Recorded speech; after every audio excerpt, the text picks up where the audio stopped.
Out of the gates and ready to go. Hot Mic with Hutton and Withrow underway on this Monday edition. 6th and Peabody, our location with EHA Beer and Old Smoky Moonshine. Jam-packed 3 hours today across the OutKick network. Glad you're with us on our YouTube channel. You can join Chad in the chat. Subscribe while you're there.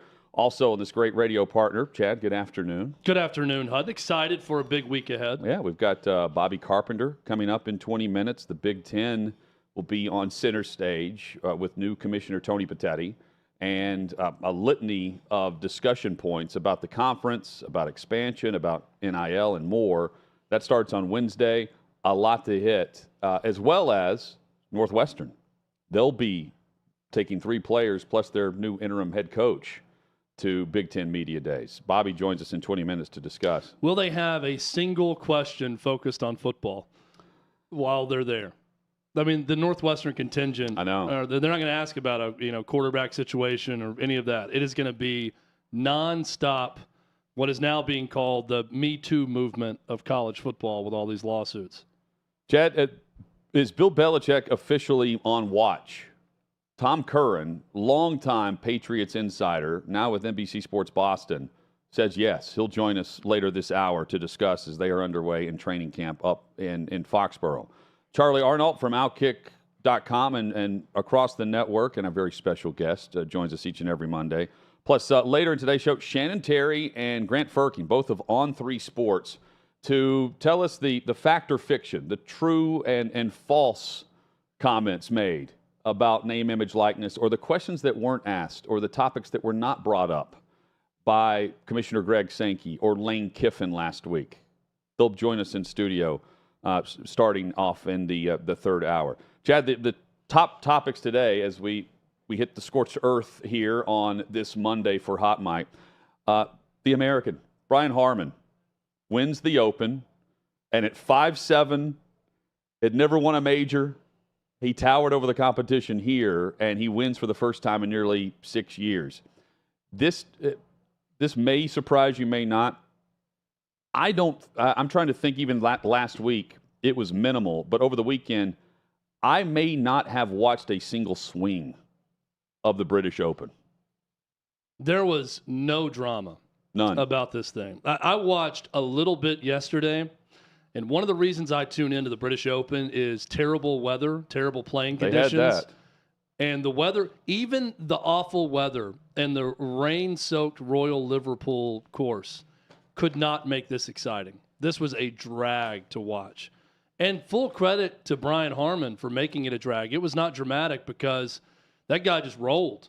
I mean, there was no drama on the final day. The most exciting thing that happened was after the round where Brian Harman admitted that he was motivated by a fan on Saturday who said, Harman, you don't have the stones for this, when he had 2 bogeys in his first 4 holes on Saturday, and that he was out to prove him wrong and show that he had the stones for it. That was the most exciting thing about this tournament. Well, and he only finished with what, like 7 bogeys or something total? It was the fewest putts. Yeah, crazy. In Open, like 95 years at the Open. Yeah, and part of my, apathy with it, I guess, if you want to call it that, or just non-interest, is, there were fireworks at the other majors.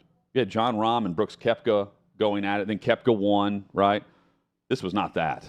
No. They didn't have that same buzz, that same momentum, because Harman put them away. You mean Sepp Straka down 6 strokes late in second place doesn't get you going? It just didn't do it for me. Doesn't really blow my skirt up either. It didn't matter. That leaderboard was not getting me live, excited. Cameron Young doesn't get you excited at a major.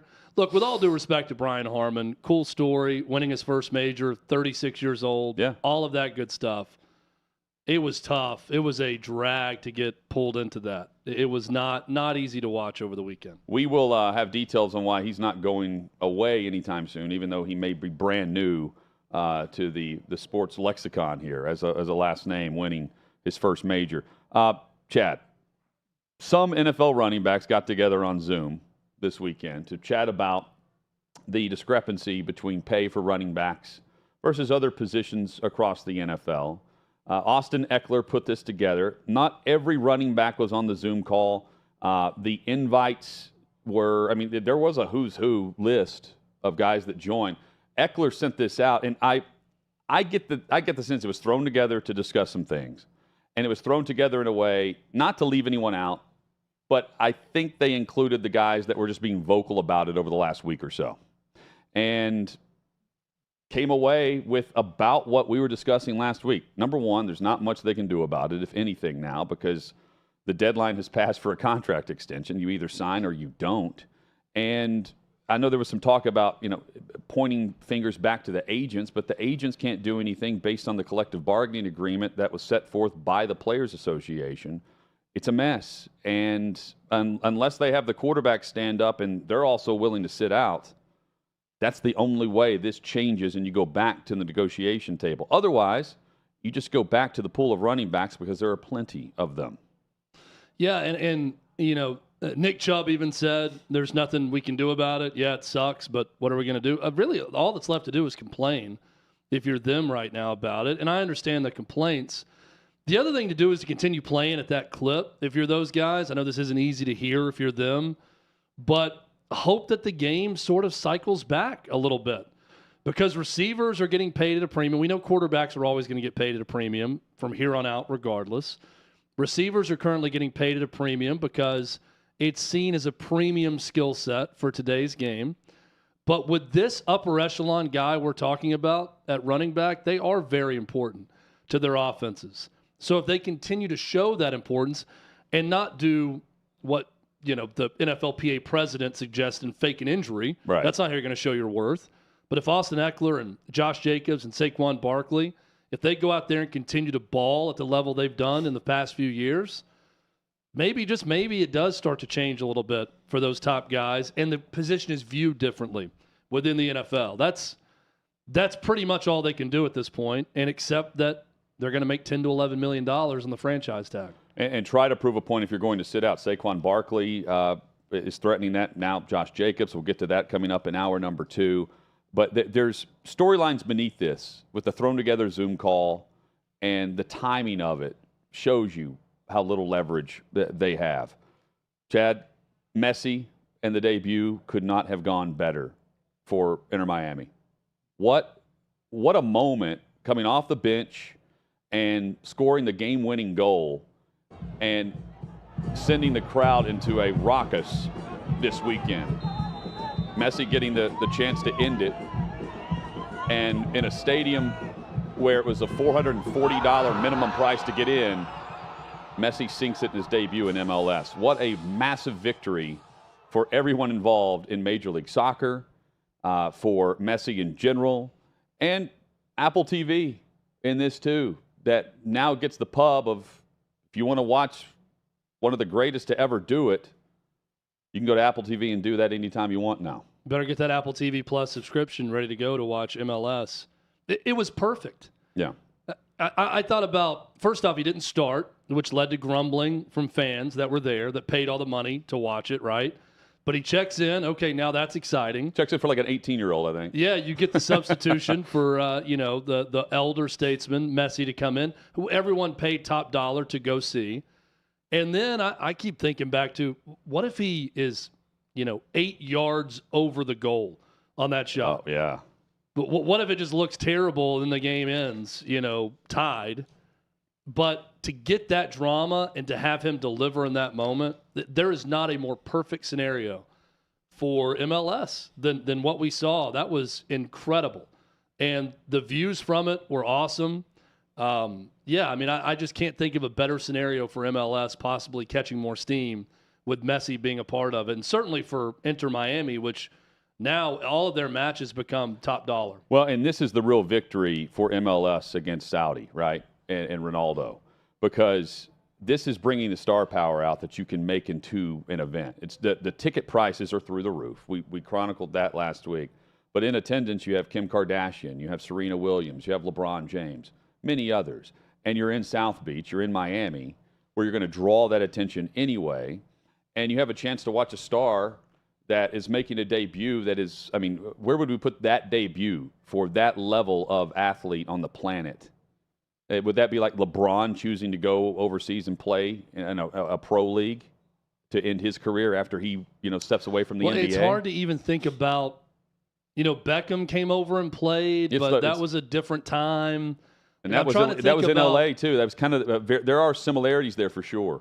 It's just so hard to put it into proper perspective because Messi is such an international star that has come to America. Yeah.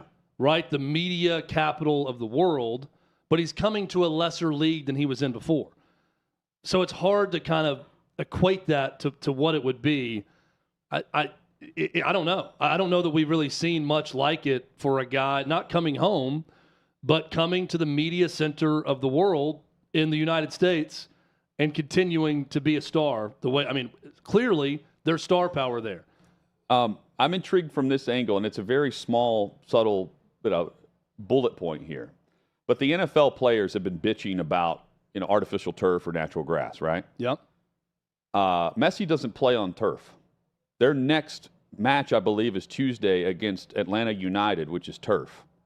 And it's one of 6, I believe, that have the artificial surface instead of the natural surface. He may be the guy that forces everyone. If you want Messi on the road, if you want him in your stadium playing, better bring the grass in because he's staunchly against it. It's unsure if he's going to suit up. So he could definitely help interesting out. From the and players in Major League Soccer want natural grass just like players in the NFL want it. Right, also. Right. Now I don't think that Messi's going to be the one because I believe Atlanta United they play in Mercedes-Benz. They do. So I don't think that's going to change over one game with Messi coming to town. But I'm simply saying that venues? If you want to really drive up ticket prices and you want him on the playing surface, and that's the requirement, he could do that. Well, if I'm in a city like Atlanta, let's say Georgia Tech's football stadium can allow for soccer size-wise, I'm going somewhere with natural grass. If Messi's coming to town, I'm moving my game once somewhere with natural grass to make sure he plays in the game, right? Yeah. I would make that concession. Maybe too late for that now, but I'm curious about ticket sales for that and what it would be if you knew he wasn't playing. We know there'd be a vast dip in that. But there's a chance. Again, that's something to watch just based on his history on that type of playing surface. Chad, so I don't know how this happens, but Florida A&M over the weekend, their head coach Willie Simmons released a statement and suspended all team activities, suspended all football activities based on the fact that a well-known rapper shot a music video with the team, with apparel, at the facility, without the head coach or anyone's permission to do so.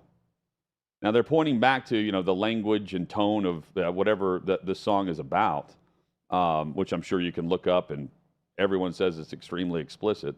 I'll trust them on it. But you can go to a local practice and hear some explicit lyrics for warm-ups as well. This is more about, from Simmons' standpoint, the head coach, what is going on here? Who's letting – there's a music video being shot in our facility, and everyone is upset about it. You want to know how to react to this? Willie Simmons did that as the head football coach at Florida A&M, suspending all team activities. Now, that does not mean that he suspended the season. I think the perception is that they've suspended everything for the year, and that it's not clarified in his initial statement that was put out through him and the university. But what this has done, he has suspended all practice, no workouts, there are no team meetings, nothing, until he determines what he wants to do in regards to punishment for those involved in this, those that allow this to happen without permission from anyone. I'm curious how it all goes down. And they open up against Jackson State, which is the first game without Dion. There's a lot of issues at HBCUs in athletic departments. We know Eddie George well. There were things that had to be cleaned up when he got there. Yeah, he's still doing that. Let's think back to the Ed Reed, Bethune-Cookman issue where it was just Ed Reed just pouring gasoline on the entire university, talking about how it's basically a welfare state. When you go there, everything is so underfunded and they have so many issues. Deion Sanders not having clean water on campus for a time while he was at Jackson State. Deion shined a light on a lot of the issues at HBCUs, but I think this is just another one. The fact that an entire group of players thought, hey, this is an okay idea to do this in the team locker room. it kind of shines a light on a lot of the issues at some of these programs. And it's sad to witness because there was a time in our history where, and granted, it was because segregation happened at the time, right? But where Grambling was probably the best football program in America, regardless of race. And that's not the case right now because you mentioned Eddie. People of all races have all choices out there, and I feel like it's the HBCU programs that have been left behind in all this, and it's sad. And Tennessee State has Pro Football Hall of Famers enshrined in Canton. I mean, you're absolutely right. I just don't know how you get the full set and everything set up in that facility without someone knowing. I saw some of the music video. It didn't take much of production value. Didn't take much setup. Oh, no, they had multiple sets, though. There's a nice I just saw a guy. There's an Exxon in the background. Well, there's players with their helmet on, and he's just wrapping around the players with the helmet on with like a shaky handheld camera over his head while he's rapping. Chad, the United States women's national team stood for the anthem. For those looking for that, congrats. It reminds me of like going to church and people counting to see who was singing and who wasn't in the congregation, who had their eyes closed and who didn't during the prayer. Yeah, first to say, I do not sing at church, so. Anyone that asked me, not singing. Jonathan, did you have your eyes closed? Your eyes were. How'd you know? Well, your yeah. So now, how'd you catch me? Now we're checking to see if they're singing or not. Yeah, is that the new thing? Yeah, whether or not they're singing along to the anthem. Got it. Dan Z is asked to come on to respond to my rant on Friday. Look forward to that tomorrow. Yeah, go USA. Hey, go Bobby Carpenter. He joins us next on Hot Mic.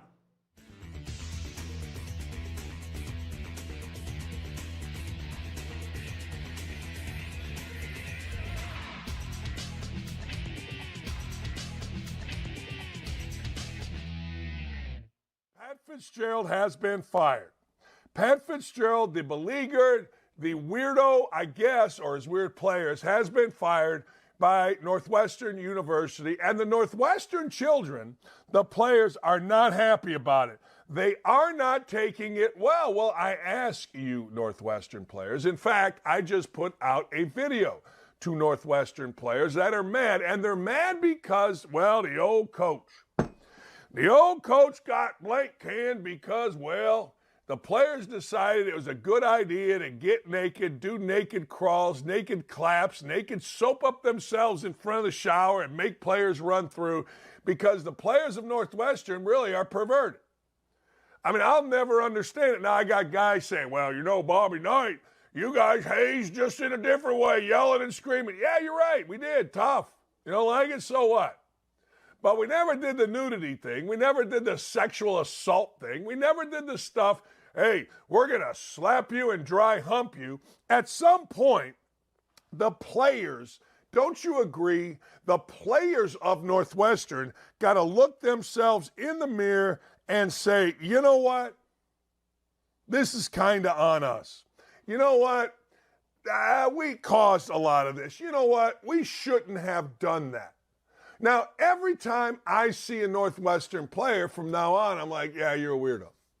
Used to be every time I saw a Northwestern player, I'd be like, man, you're a tough dude. You played for a tough coach, played for a high-end academic institution. I'd hire you in a second.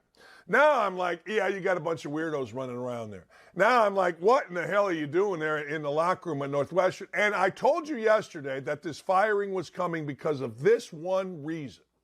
When you have to have outside people monitor your locker room because your players are perverts, because your coach allows it, because it's a culture of somehow, some way naked hazing. And no one's denying the hazing, by the way. So it's not like I'm speaking out of school. Sure, Fitzgerald, Fitz, whatever, is a great dude. Sure, he is the face of Northwestern. I would argue he's the most important figure in the history of Northwestern athletics. Nobody's not saying good dude. But he did what a lot of dumb meathead coaches do. He got on his little mount. He's got his little pillar. He's got his little kingdom. And on top of the kingdom is him. And he got to thinking he was untouchable because no coach with any common sense would allow that in this day and age. I don't know what they were doing back when Bear Bryant was having guys out at camp. I don't know what they were doing when Kay first started. I don't know what they were doing at Indiana when Knight first started. I only know what I've been involved in, and it's never involved dry humping other men or nudity. Just saying. In the locker room. naked, on my team. Never. Anywhere, actually, but never.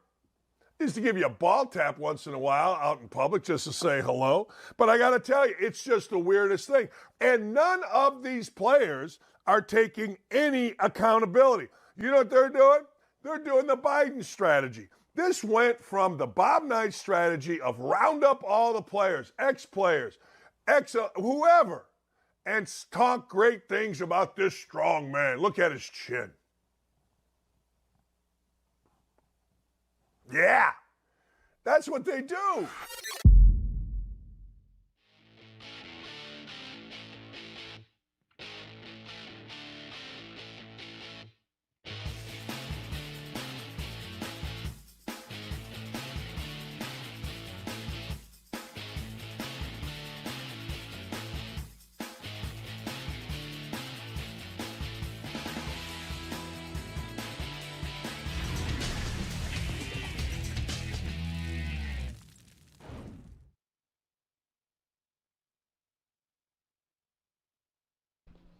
Hot Mike with Hunt and Withrow rolls on across the OutKick network. What were you reading me there, Chad, about India? Apparently there is a tweet just came across, caught my attention. But not common for a Christopher Nolan movie, but there's a nude scene in Oppenheimer, and the nude scene has been covered up by a CGI black dress in India and the Middle East. If you watch it there, Interesting. yeah. The more you know. Could be some very disappointed more you know. people looking for that nude scene in India. Not going to see it if you're watching that movie there. Not going to see it. Bobby Carpenter joins us. He has seen and heard all of the discussion from SEC Media Days. Big Ten on display, center stage this coming week in Indianapolis. Bobby, good to see you, man. Hope things are well.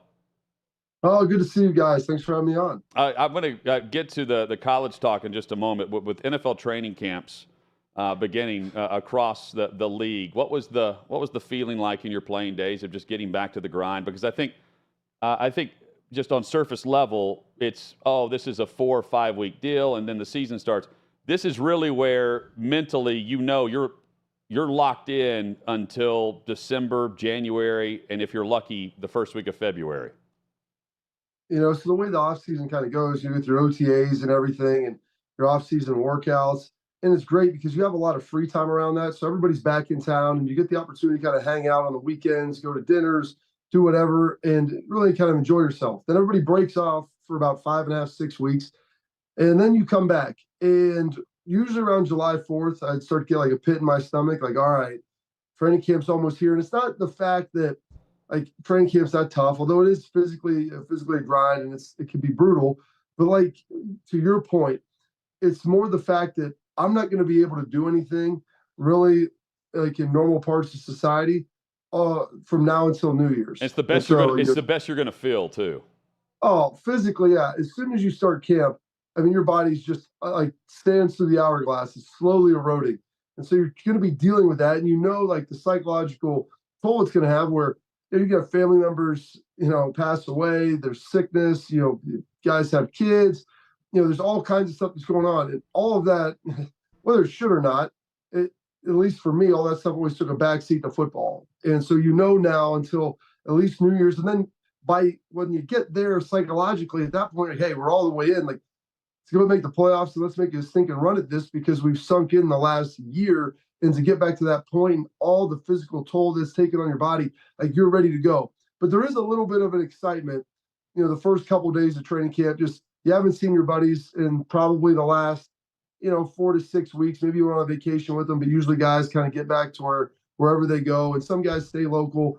People are vacationing, traveling, seeing friends. So the first couple of days, like you had the team meeting, it's cool to kind of get in touch with everybody and reconnect to kind of where you were. But knowing like, hey, if we're going to go to dinner now, it's probably going to be on, Friday night, and we're going to have to be in early, or, we go to dinner, jokingly on Monday nights. That's when all the players go out because it's your day you have off the next day and watch some Monday Night Football and hang out. Bobby Carpenter with us. You can check him out at BCarp3 on social, but also on SiriusXM Channel 84. So with the Big Ten Media Days beginning, Northwestern's bringing 3 players. David Braun, the interim head coach, will be there answering questions from the media in Indianapolis. How would you feel today on the eve of just getting there if you're David Braun after the whirlwind that this has been for the last 2 weeks? And what's the message? What tone are you trying to send? You always have to be careful with the legal element of this, because there are a number of lawsuits that are pending, and I'm sure they'll all wrap them into one, but it's in a class action. But David Braun, the one thing that he has going for him in this is the fact that he hasn't been there. Like, he just got hired after the season, so he hasn't really been a party to any of this. So he can claim, that was happening in the past, that was here before me, and he can, and there doesn't have to be like, well, how did you not know what's going on? Well, I didn't know what was going on because I wasn't here. And so he has that to lean into it. So you want to make sure that you're trying to turn the page, you're focusing on the players. You still got to have a season. Like, they're still going to go out there and play 12 games. Now, they're probably not going to win very many of them, because coming into the media day before the firing of Pat Fitzgerald, it wasn't like they were picked to win the West, or they were going to go win 9 games. It's been a rough couple of years outside of those 2 Big Ten appearances. So I think you focus on turning the page. You focus on the players, trying to make it the best year possible. And then I think you also kind of lump in there, obviously the things that happened before, we don't condone, we don't endorse any of those things.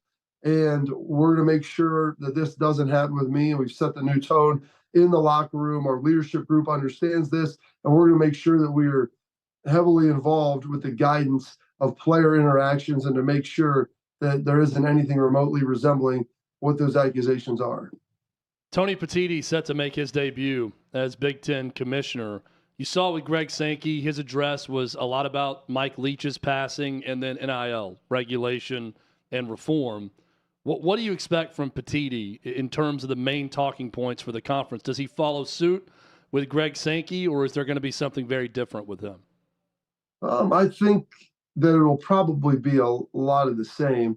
NIL, probably portal stuff, talking about the broader issues facing college football, maybe hyping up the media package that they just signed, and basically the broad strokes that Kevin Warren put out there. And then Rob Petitti had to come in and fine print it all and realize that, he may have, Warren may have signed some things that he didn't even have the authorization to. So Petitti had to fix this and talk about how it's going to be great for the conference, how it's going to benefit with the exposure and the financial impact. And it'll be interesting. I'm not sure how much he'll get in to USC and UCLA joining the conference next year or not. They're not here. They have one more year in the Pac-12.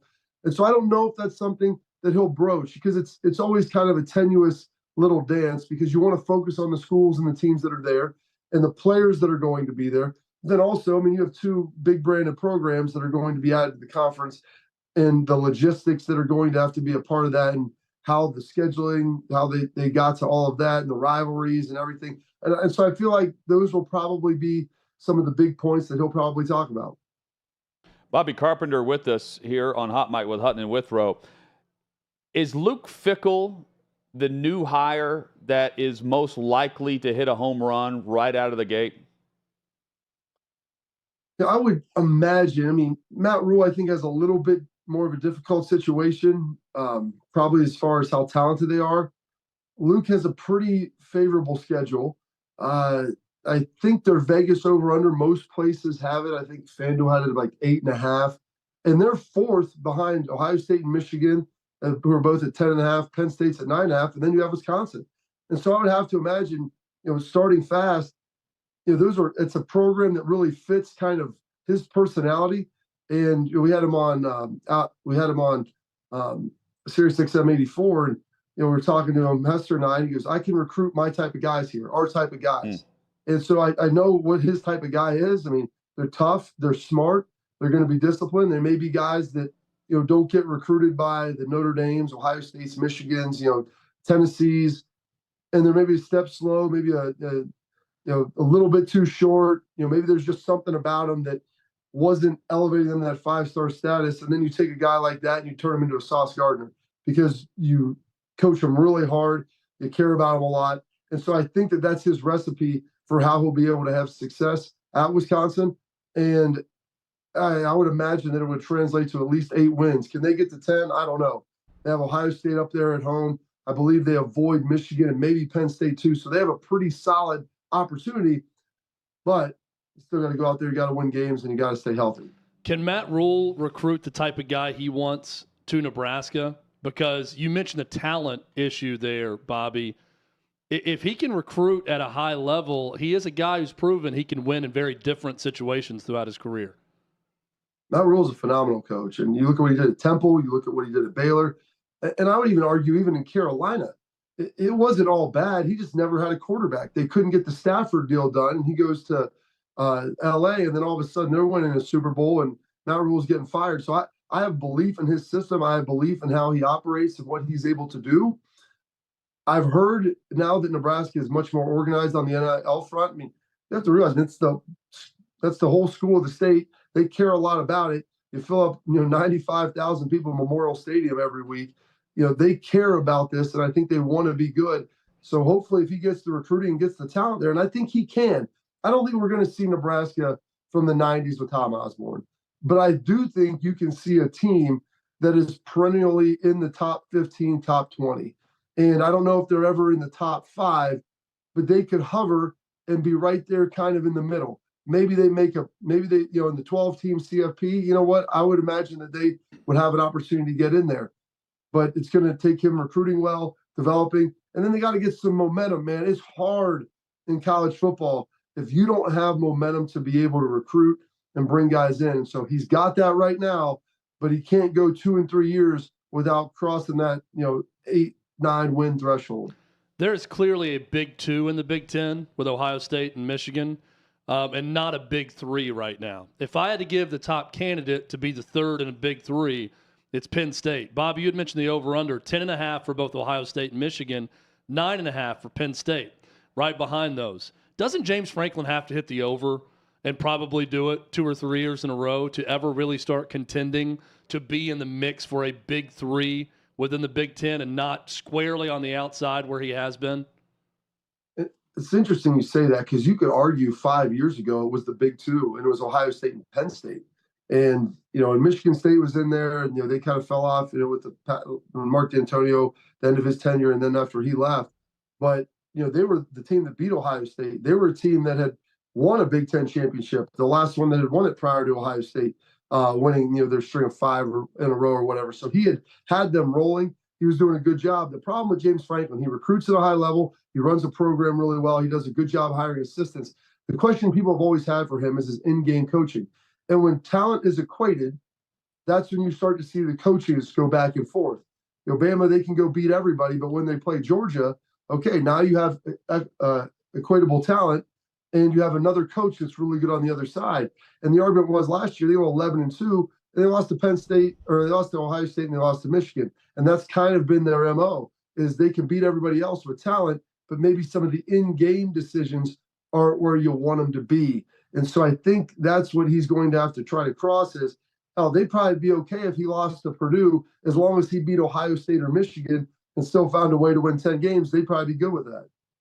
Bobby, what's the dynamic between Kyle McCord and Marvin Harrison Jr. having won 3 straight state titles in high school together? What will that mean for 2023 for Ohio State? I think it helps a lot. You look at what Bama's going through, Georgia, Ohio State. Anytime you're a program and you're going through a quarterback change, there's always that unknown, because it's the position that matters the most. Everybody knows that. And in college, you're cycling through those guys every 2 or 3 years. And so to make that adjustment, everything else can be set up, but you have to know what that guy can bring to the table. And when you're the best receiver in college football was your high school teammate, that only helps with your ability to communicate, the confidence they're going to have in you, and the relationship aspect, because he's been catching balls from CJ Stroud the last couple of years. And so all of a sudden now it's like, hey, we've been getting it done before. We've worked together in practice, and there's a smoother transition in the game, because the last thing you want to be as a starting quarterback is not have your A1 receiver on the same page as you. And for those guys, with how well they know each other, their history in high school together, that's going to make that a much smoother process and make it a lot easier for Kyle. More people that went and watched Oppenheimer or Barbie this weekend? I hope Oppenheimer, but if it's Barbie, I think that's more of an indictment on our society. Well, we have possibly some stats about areas of the country that saw Barbie as opposed to Oppenheimer, and it's quite fascinating. On social, I feel like most of the people that I'm friends with went and saw Barbie if they went to the movie. I went and saw Mission Impossible Friday night, and it was a bunch of women dressed up as Barbie at the movie theater going to watch Barbie together. That was the entire theater. Or they couldn't get in. That's, I mean, It's like saying, I guess I would rather watch, I'd rather watch Band of Brothers than watch Real Housewives. Yeah. But that's just me. Okay. Sure. So I'm watching some historical fiction that they're putting together there. Like, you can actually learn something. I guarantee you guys, the amount of people, if you ask them who Oppenheimer is and what his contribution to society is, I bet you less than half of Americans know that. Yeah. Oh, And it might be less. way less than Yeah, half. I'd I'd say less than 25%. And that is a sad indictment with what he did. And you can argue the good or the bad or whatever it is. And I heard a quote, and I forget where it came from, that he gave humanity the greatest gift that they could have ever had, the ability to destroy themselves. And it was serious, because now you have to take things seriously with what he did. But he also helped end World War II and the Pacific Theater, all these things. And it's a device that can cataclysmically change the course of human history. And the guy was able to do it. The timeline they did it, under the gun, being able to get it done, beat the Russians, and all this stuff. And the amount of people that don't know who he is insane. And so I love it. They did a movie, The Manhattan Project, a long time ago with Cusack was in it. I watched that. I learned a lot about how it all went down there. And I'm excited to see this. And hopefully, us too. Yeah. I might learn something. We're so scared now, guys, of learning anything anymore. We all have to We're learn. afraid we're going to see Barbie. Yeah. Grab a garage beer. Go watch Band of Brothers.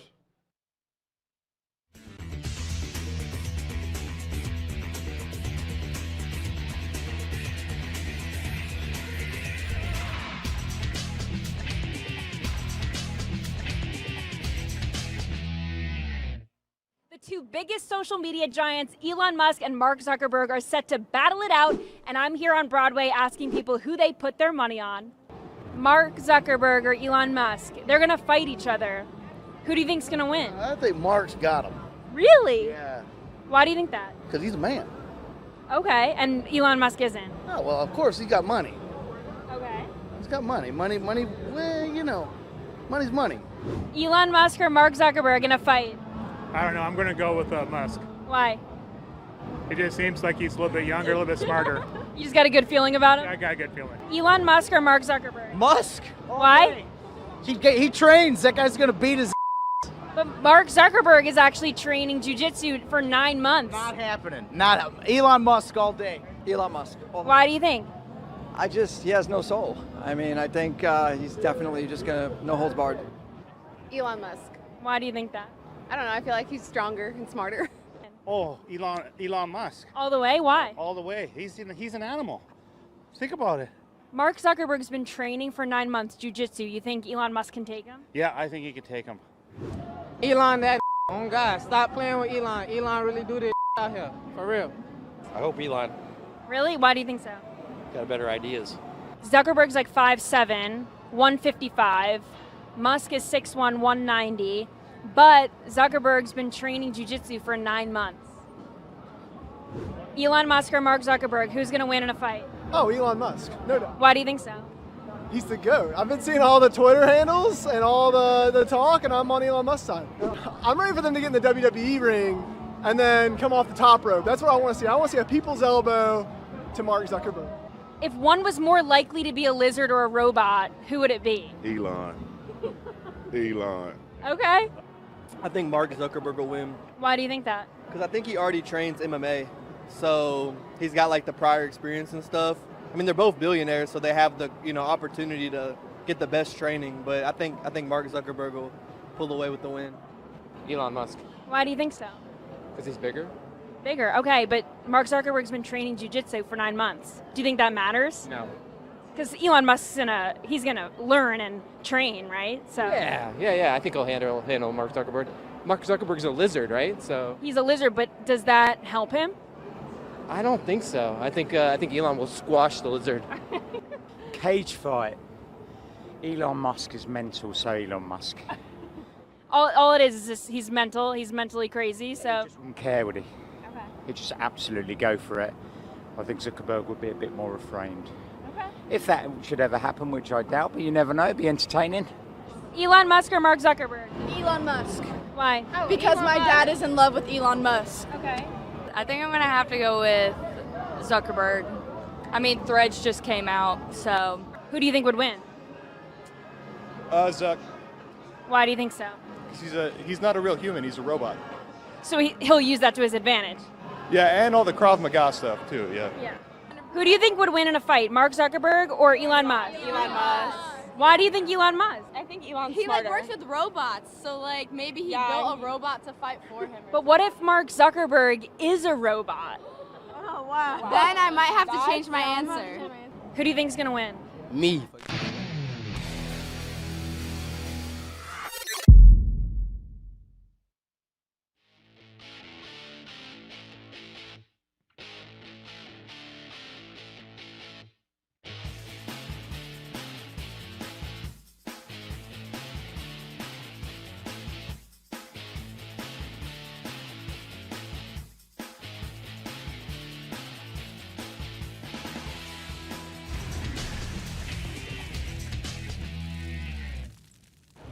Sixth and Peabody, our location with Yeehaw Beer and Old Smoky Moonshine. So if we're discussing, list season, which we try not to do, but if we try to avoid that at all costs. You told me Mike McCarthy and Todd Bowles or Brandon Staley or Dennis Allen were on the hot seat. Cool. Right there with you, right? Like, you just kind of brush it off.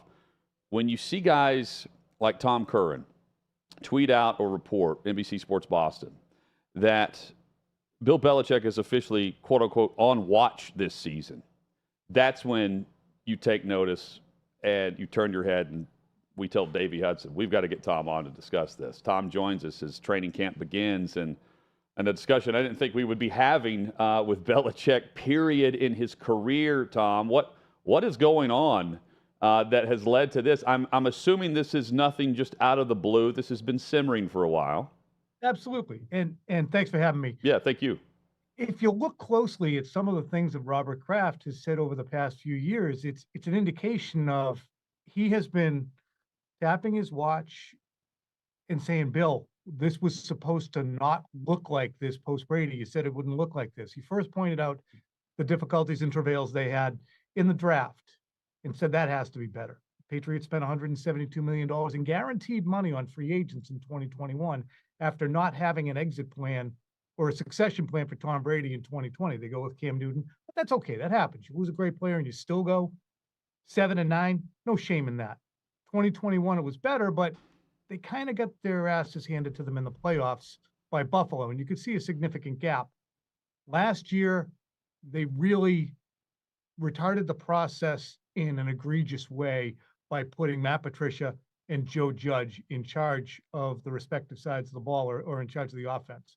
So that only exacerbated an agitation that Robert Kraft had where he said before the season, it's been 3 years since we've had a playoff win. I expect us to begin to compete now. Not only did they not compete, they didn't make the playoffs. And then finally, guys, thanks for letting me have the conch for so long. In March at the owners' meetings, we asked them a bunch of times, how guaranteed and how safe is Bill's job? And he said, well, it's a business and it's a results-oriented business. And I have all the faith in the world in Bill, but last year was a step back and it was a disappointment. So all those things together have really indicated to a lot of us here close to the situation that Kraft is losing patience. So Belichick and Brady's relationship really deteriorated. That's clear. Being there in 2019 for the final playoff game and all that, you could just tell it was just off. And it felt like Kraft wanted to mend that relationship, tried to bridge it, but trusted Belichick, like you alluded to, post-Brady. And then, Patricia and Judge are there with their draft pick, 15th overall, year 2, Mac Jones, development year, big jump is supposed to happen, and he goes with those two. It leads me just to ask, did Belichick want to get rid of Patricia and Judge? Was that his call, or was that Robert Kraft to bring in Bill O'Brien? Well, you really did an excellent job summarizing. I will add now that Belichick and Brady are trying to put the toothpaste back in the tube as fast as they can and mend their relationship because Brady's kind of a love guy. But there certainly was dysfunction toward the end. And Belichick, I think, as he tends to do, felt he'd be okay post Brady. Same way he felt he'd be okay post McDaniels, and they'd figure it out. But I do believe that to be true, exactly what you're indicating. Look, Bill Belichick, believe it or not, thought, according to high-placed sources in the organization thought it was going in the right direction with Patricia and Judge at the end of the year. This is a team that averaged 18 points a game last year offensively, non-competitive in the NFL if you only average 18 points with your offense. So it was very much a Robert Kraft led charge to make sure that Bill O'Brien came back to be the offensive coordinator. If Tom Brady doesn't go to Tampa and win a Super Bowl, are we even having this discussion about Belichick being on the hot seat? If everything else was the same, but Brady went there and he looked like a guy whose career was over the way he did at the end of 2019, and it looked like Belichick was right about him, are we having this discussion right now? No one's posed that question. I've heard the question of what would happen if Brady stayed, or what would happen to the Patriots. But you're absolutely friggin' right. If Bill Belichick had pinpointed the level of play of a player who had been in front of him for 20 seasons and accurately handicapped not only how good he could still be, the reasons for his travails and failings in 2019 not being really related to him, and understood the quarterback economic landscape to the point where what Brady was asking for in 2019, which was 2 years, $25 million guaranteed, and gave that to him? No. That would have been, and if he handicapped it correctly as you present, and Brady goes down to Tampa and goes 9-7, I don't think Robert Kraft is nearly as rankled as he is when you have a guy in front of you for 20 years and you go through the pain, literal pain of divorcing yourself from that player, personal and professional and business-wise. And you divorce yourself from that player, and in the end, he was every bit as good as he said he was going to be. Well, then you're like, well, what are we doing? What in God's name did we do that for? Tom Curran with us, NBC Sports Boston, joins us on Hot Mic with Hutton and Withrow across the OutKick Network. Tom, is Mac Jones decent? Is he good? It's good. Does he suck? Like, I know we don't know officially because, hell, for all I know, they want Bailey Zappi in there. But again, like, where is his development versus where it should be? And how behind the eight ball is he as a quarterback? Like, is this Justin Fields in Chicago, where you're just waiting for next year when they have all of this money to spend in free agency if they want to, and by then it's year 4 for him and it's too late? He's good. That's the thing. He is good. He may never be great. He could get to really good. He'll never outright suck. He is the ultimate high floor, low ceiling player, in my estimation. Does the locker room like him? Yeah, the locker room does like him a lot. Now, I think there are misgivings about the fact that he can be candidly kind of a tennis brat sometimes when things don't go his way, and he kicks rocks and he complains and he bitches. But I think a lot of quarterbacks do that. Mac kind of tends to act out a little bit more in a Marino-esque or Brady-esque fashion than maybe he ought to. We saw that last year, too, on the sideline, right? We saw one of those moments where we caught lip reading him acting out in a big way. They had it coming to him, though. I mean, he sucked it up for 5 months. And by the time that happened, that was because they wouldn't even go down the field against Buffalo. They were trying to save face during a primetime game. And Mac's like, can we stop the bleeping quick game and try and go down the field? They wouldn't do it. So what I think is interesting about Mac is he is a good quarterback, but I think that Bill has lost faith in him because of what he perceived to be disloyalty because of occasions like that.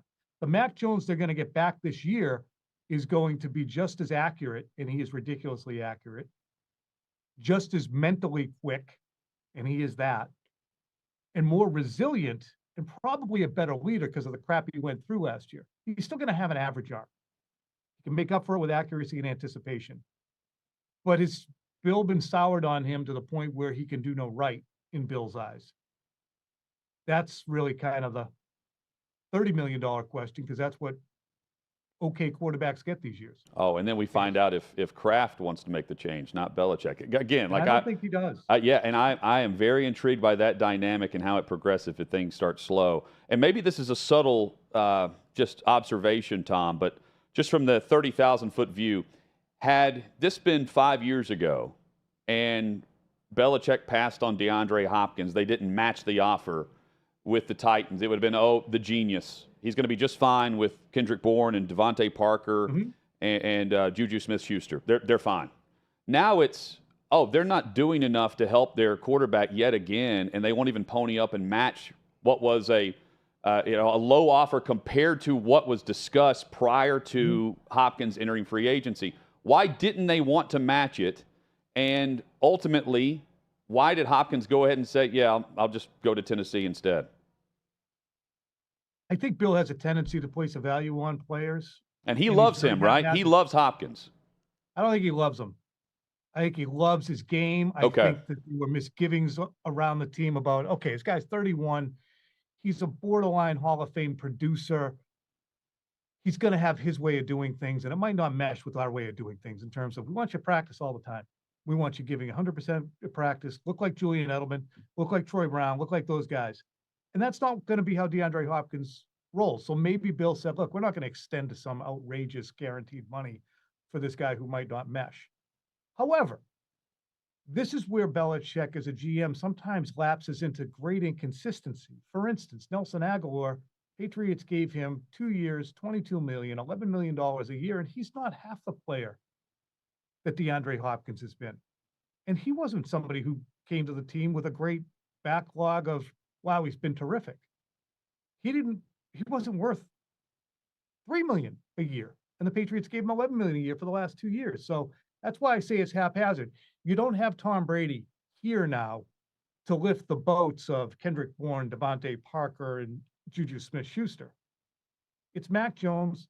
He's learning.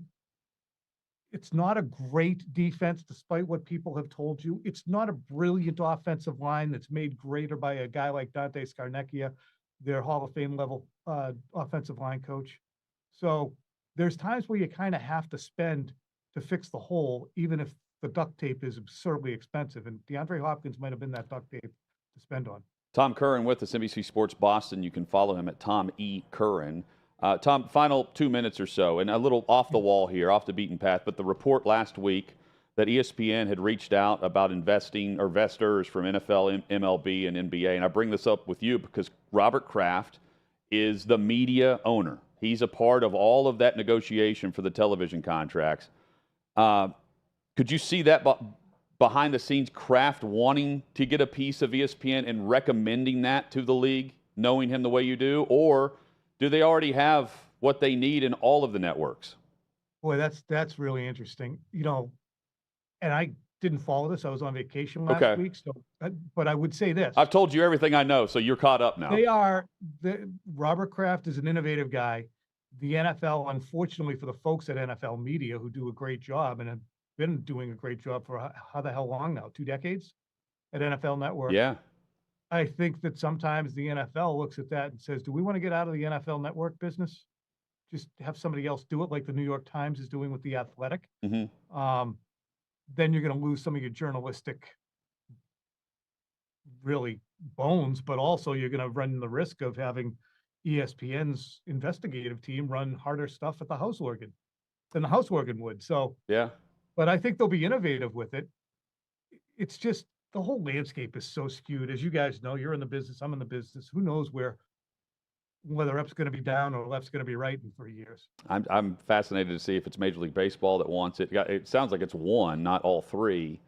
And who chooses who does it. Again, yeah, I think it's now as you're saying that, they might try and create a bidding war where they slice it up into a piece of pie for one of the major sports and another. I think baseball will be the smartest to do it. I agree. Chad said that last week. A lot of inventory. If I'm one that wants to get throw my hat in that ring with ESPN, it'd be MLB. And I automatically, when I heard that, I'm like, well, they're calling Robert Kraft. You know, they're talking to the NFL. They're talking to Robert Kraft. Yeah. And it's something to follow behind the scenes as we progress. We're up against it here, Tom, unfortunately. Right, but this is you're coming to Nashville, right, for the joint practice? My guy Phil Perry will be down there, unfortunately. See, that's great too, because you get to watch DeAndre Hopkins against the Patriots. Awesome. Tom, thank you, man. We appreciate you coming always. on. This has been great. Great talk. Thanks, guys. Tom Curran, Patriots Insider, NBC Sports Boston. Everything he says about Kraft and Belichick completely tracks, given the history of the last 4 years and how everything's gone down, right? It all completely you can makes tell. sense. Sorry, my headphones dropped out. I didn't even hear what Tom said in his final answer there. You can tell there is a crack in the foundation because Kraft tried. Remember that final meeting with Brady where they spoke and they were trying to hash things out, and then they just agreed that they were going to make this as easy as possible and let him go about his way. Belichick wasn't there, according to the reports. It was just Kraft and Brady. And now it seems like it's Kraft and Belichick that are, butting heads a little bit, and maybe more. If Belichick wants to go with Zappy and Kraft doesn't, guess who wins that argument? Kraft. Headlines when we return, including the World Cup and running back Zoom meetings randomly thrown together for what purpose? That's next.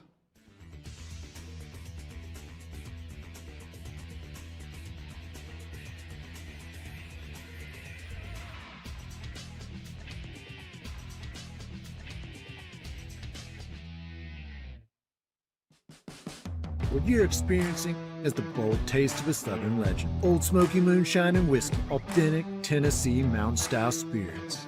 We believe in crafting flavors that were born from tradition but defy expectation, and pioneering a new experience with every sip. Because if it doesn't do this, it ain't this. Old Smoky Moonshine and Whiskey. Come on.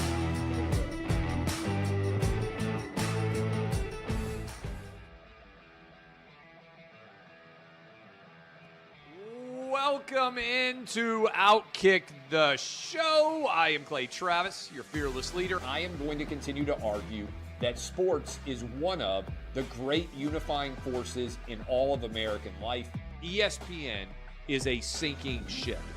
Democrats are now the party of the white, woke college graduate.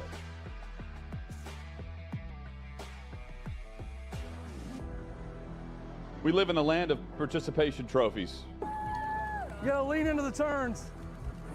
You really gotta lean into the turns. When Leah Thomas walked in that first day, it got silent, and every girl was uncomfortable. Very difficult to go back-to-back years in the NFL with the #1 overall pick. I just think the way Anthony Bass handled this was so sloppy. Oh, I think it's perfect. And what he reposted and how he did it. He bent the knee and bowed. He was going to catch the ceremonial first pitch. I've been out of LA long enough to have forgotten that libs, no matter how ridiculous the scenario, are gonna live. Another week of inflation, another week with Biden with COVID, and another set of losers to crown. People don't watch the WNBA on TV, in person, on a plane, on a train, on a bus, or on purpose. The scary thing, Tommy, is in the history of this government, I've never seen them give anything back that they've taken. Oh no, they never do. And they won't. When you're behind closed doors, when you're talking to plant managers, when you're having meetings, when you're with the team, was there an acknowledgement of any of this, an acknowledgement of the situation, the boycott, and then the doubling down about moving away from the fratty image? We've seen coaches throw water bottles. We've seen coaches act like idiots. We've seen coaches slap other coaches. But I think if you're involved in carjacking, you're inherently a rotten human being. The level of stupid that sometimes gets on our YouTube chat just gives me a headache. You're born a male, play with males. You're born a female, play with females. Don't at me about it, people. I'm pissed off about this. I never did it before in my life, but Trump is being cheated. The American people are being cheated. We, ladies and gentlemen, are being cheated. I believe this person is the greatest player anybody alive will ever see. How can you hate Derek Jeter? A guy's on-base percentage tells me his batting eye, and a guy's slugging percentage tells me if he's a threat. That's the kind of guy that throws a no-hitter, that effectively wild guy.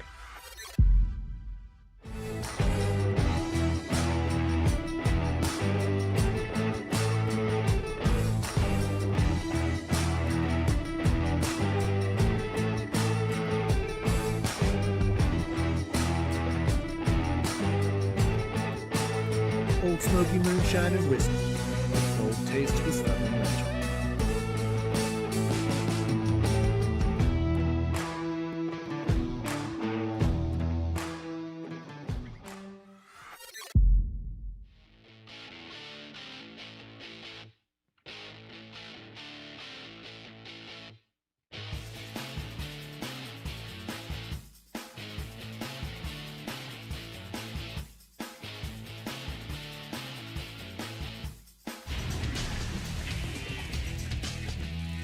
Just like that, the second hour is here. Hot Mic with Hutton and Withrow across the OutKick Network. The Monday edition, recapping all the top headlines, discussing what's to come this week, and solid opinions throughout from great guests.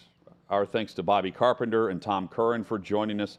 Fascinating with Curran's inside knowledge on the dynamic between Kraft and Belichick. That's legit. It's still hard to believe that.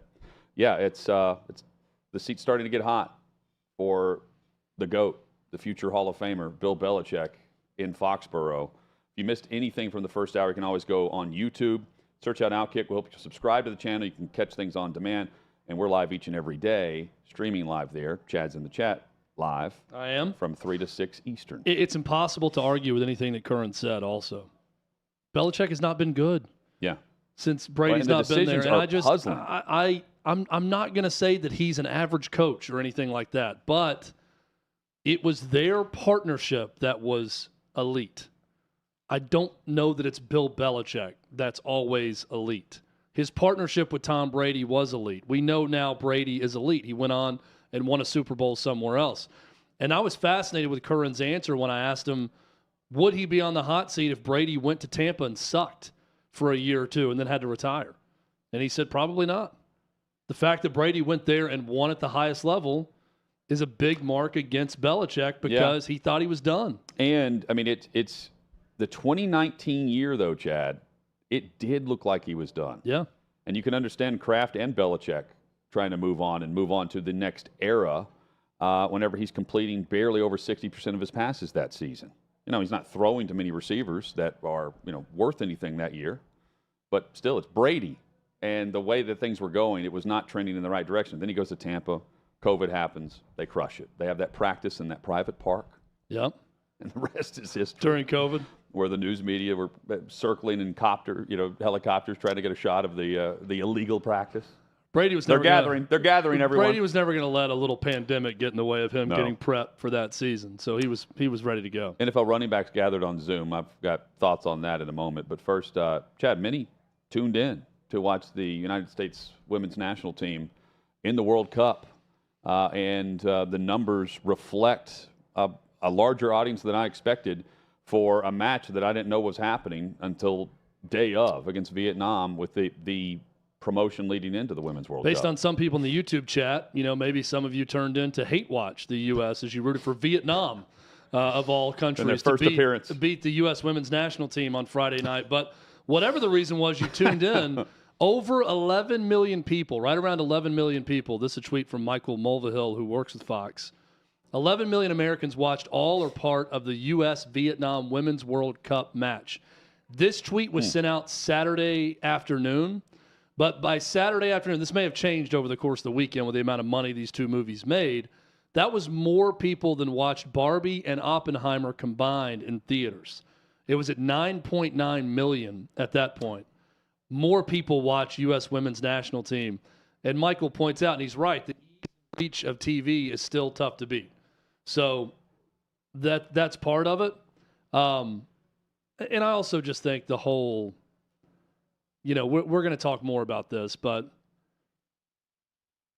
when I watched the national anthem where everyone stood, all right, we're pointing out now who sang, who didn't, who had the hand on the chest, all that, which is just really nitpicky to me. It's like who's singing in a congregation at church. But I see like Julie Ertz, wife of Zach Ertz. Yeah. And I'm thinking every single person that is saying they would root against America because, they don't like America and they don't like you and they hate us and Megan Rapinoe hates us. Fine. I don't like Megan Rapinoe either. If you want to root for Megan Rapinoe to not have a big impact on the matches, fine with that. But to root against America and to root against Julie Ertz when I'm watching her during the national anthem and how much it means is so counterintuitive to everything. The same people bitching and complaining and saying this would have said in 2016 to any Hollywood wokester or anyone else who said, I am going to leave the country because Donald Trump got elected president. I hate this country now for that reason. You would have called them a moron to root outwardly against a United States president and want to leave the country and badmouth the country. You're now doing pretty much the same thing. I hate this person's opinion, so I'm out on rooting for America. I'm out on rooting for this team. It's ridiculous. And I'm thrilled to see that over 11 million people tuned in for the match. I'll also admit I was not one of them. I did not see a second of this match on a Friday night. But I hope I was enjoying myself, not watching three-peat. Barbie or Oppenheimer, but watching Mission Impossible I hope a week after it came out. They three-peat. Yes. I hope they representing the country that I'm proud to live in. I hope we beat their ass in the World Cup. I would say that about a water polo team, cricket, whatever sport the United States is playing on the international stage. I'm very consistent in this approach. I will be rooting for the United States of America as an American over all of those other countries every single time, especially against Vietnam. Well, and here's why it's just dumbfounding that you would root against the United States. This is where you can have so many different opinions on so many things. And while, there are consequences for freedom of speech in many ways, you can say anything you want. It doesn't mean you're free of consequences of that. If you're wearing the red, white, and blue, I'm rooting for you in world competition against other countries, period. I will root for the United States of America. People today are so afraid of what other people think that we will do or what people want to do and how they'll be judged if they do it this way or that way. And that includes within your own party, within your own fan base now, your own line of work, with your friends. And I'm not going to let the banter and bitching get in the way of caring about sports, because that is the uniting aspect of both sides, not there is so much that goes on that divides. And, I ask myself, why is that? Well, the people that are complaining and in trying to, do a head count on, who's, singing and belting out the national anthem versus not. I don't know do we care about what unites us, which is this competition, which is the World Cup, which is the Olympics. Instead, it's about division. And why is it about division, Chad? It's because division creates attention. Even when those that are saying they're not going to pay attention to the World Cup, they're not rooting for they're the ones paying attention and actually keeping count of everything. I think it's dumb. So dumb. I think it's very dumb. And I'm not going to let those people, anyone, get in the way of how I feel about rooting for the United States or how I am as a sports fan, which is I don't care who I'm sitting next to or bellied up at the bar enjoying a game, a match, whether that's the United States, whether that's a Titans game, an NFL game, a college, whatever. And I'm not going to let some article or some public commentary because it's on one side or the other. I'm going to choose for myself. There's not enough people thinking for themselves in this.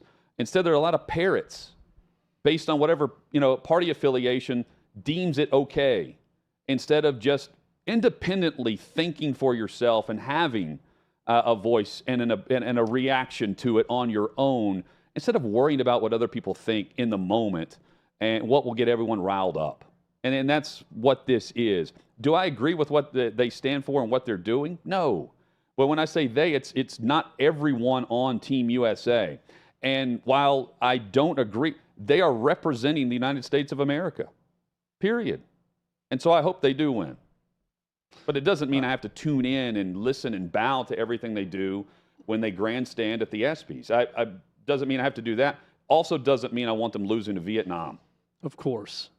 Well said. And after what I said on Friday, I heard from multiple servicemen and women about it. And they just said one word, amen.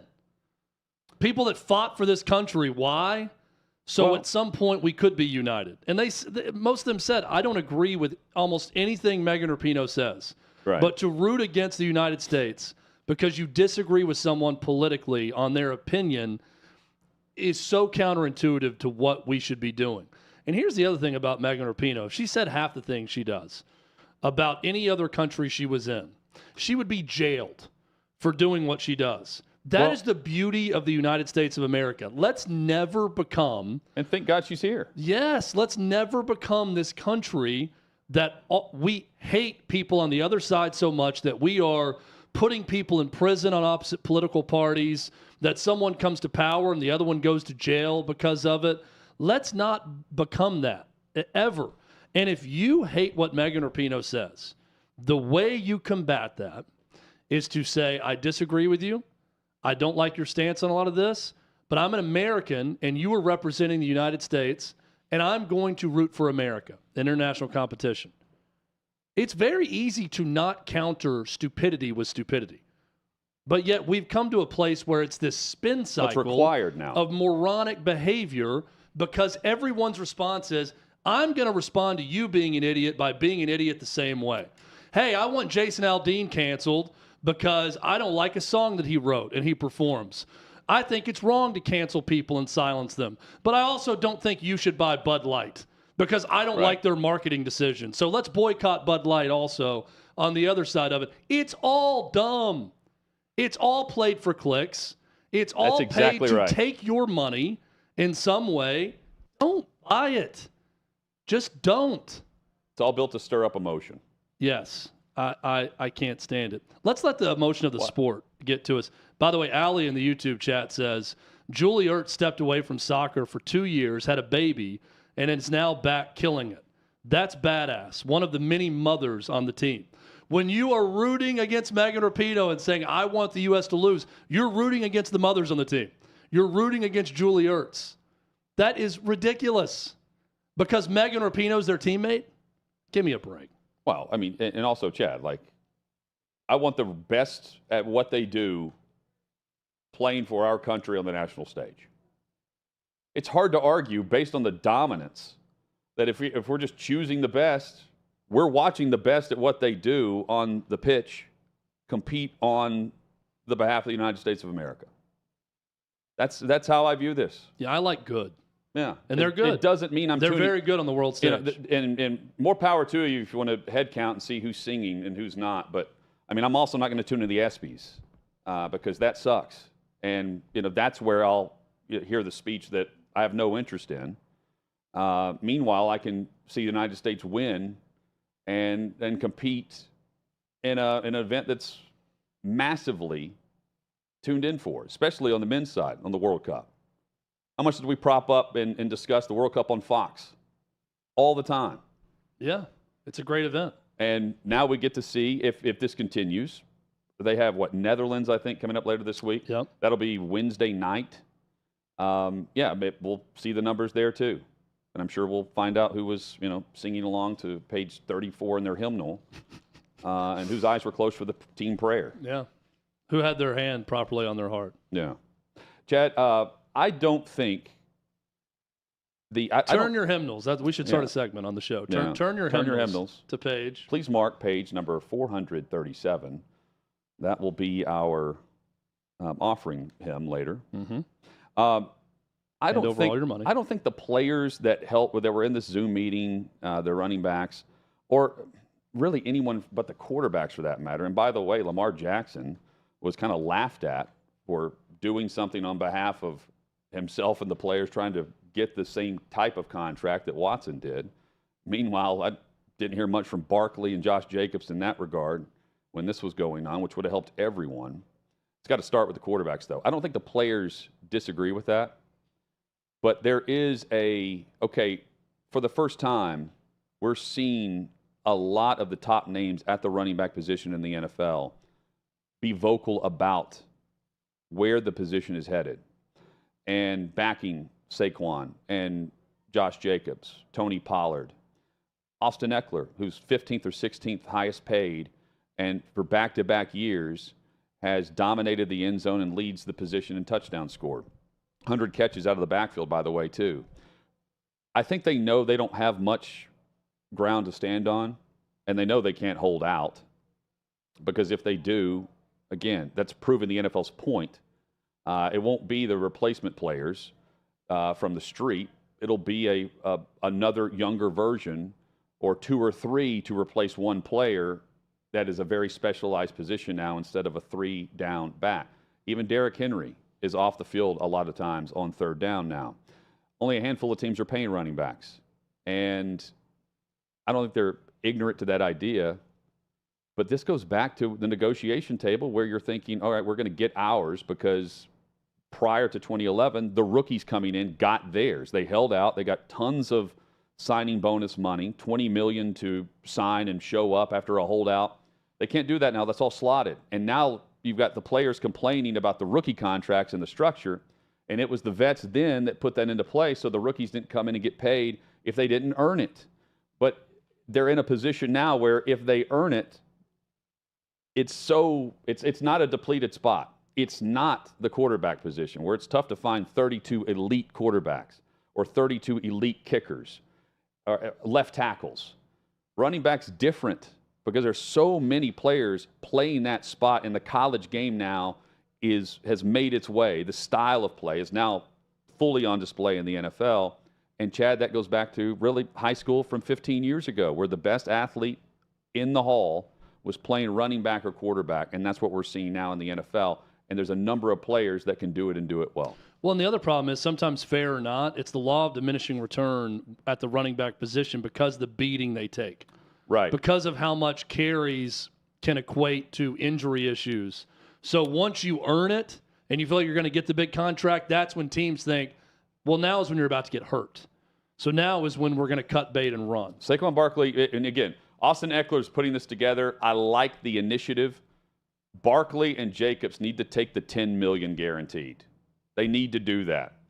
Don't give up on the $10 million because that position passes you by fast. Just ask Le'Veon Bell. Charlie Arnolt next on OutKick.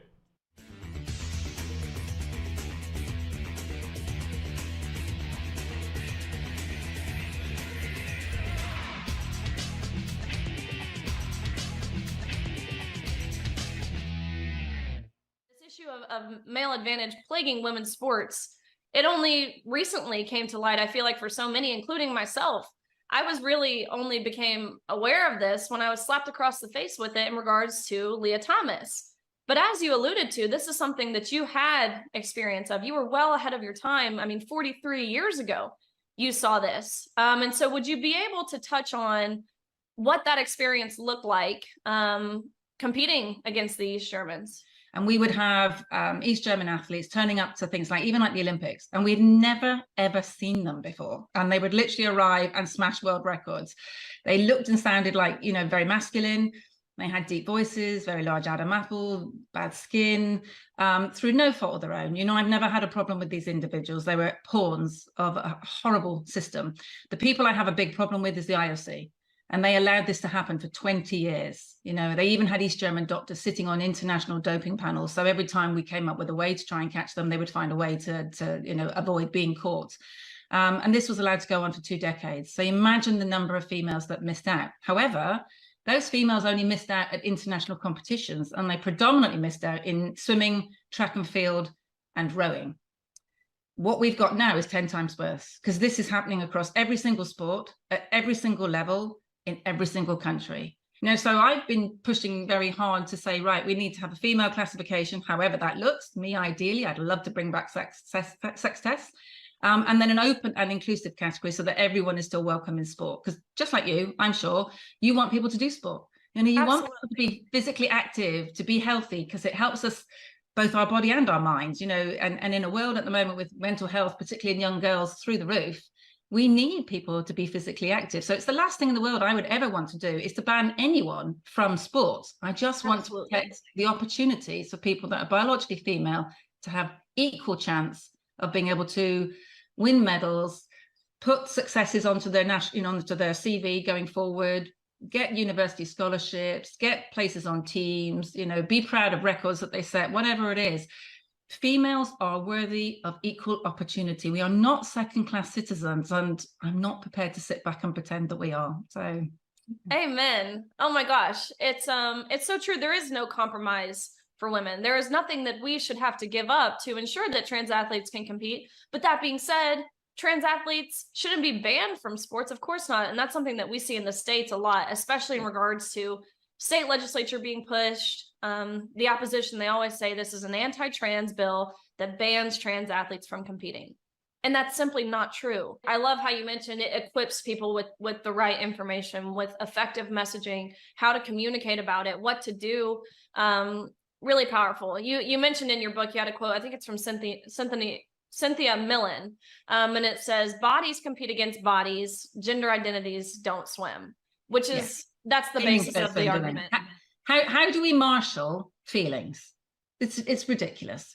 You know, if we turn around and say that we're going to accept a feeling that says someone can feel like a male or a female depending on their feeling, not the reality of their body, where does that stop? You know, what's the next feeling that's going to trump a reality? And we're not doing our kids any favors by not dealing with the truth. You know, it's by telling young children that they're going to be able to change sex when they're not. They're going to have to take medication for the rest of their life. They're going to have to do things to their bodies which will probably shorten their lives.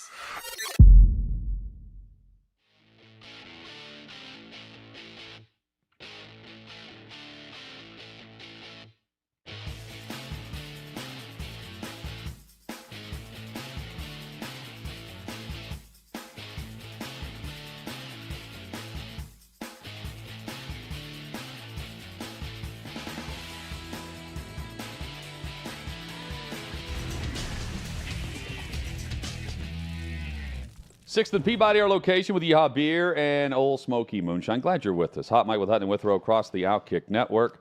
A very special guest joins us each and every Monday. Very special. Charlie Arnolt joins us, OutKick host. You can follow her on social. Charlie on TV. You can follow her with USC coverage as well, which was in London this past weekend. Charlie, how are you? I'm jet lagged. How are you? I saw you were there, and I'm thinking the last time I was in London, I was so much more jet lagged than any other European trip. I mean, it was awful, and I'm curious how you handle it and get back to work immediately. Honestly, I don't think I'm handling it. So I just get back to work, and I don't know. I just drink a lot of caffeine and pray that I can string along coherent sentences, and that's it. There's no getting over it. I'm exhausted. So how fast of a trip is it for you? Like, when do you leave, when you get back for a UFC London event? Well, this actually I coupled along with a personal vacation just because I'm already in Europe. So Brilliant.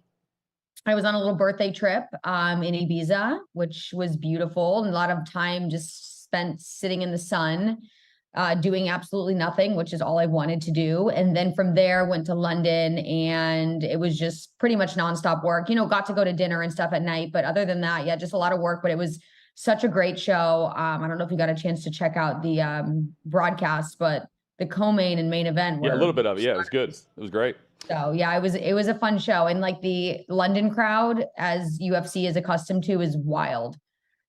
We so smart of you, Charlie, by the way. First off, not smart to do this. You should have just canceled being so jet lagged coming back to the country, but we appreciate you doing it. Yeah. But going to Europe and settling in a little bit first and then doing that avoids a lot of problems.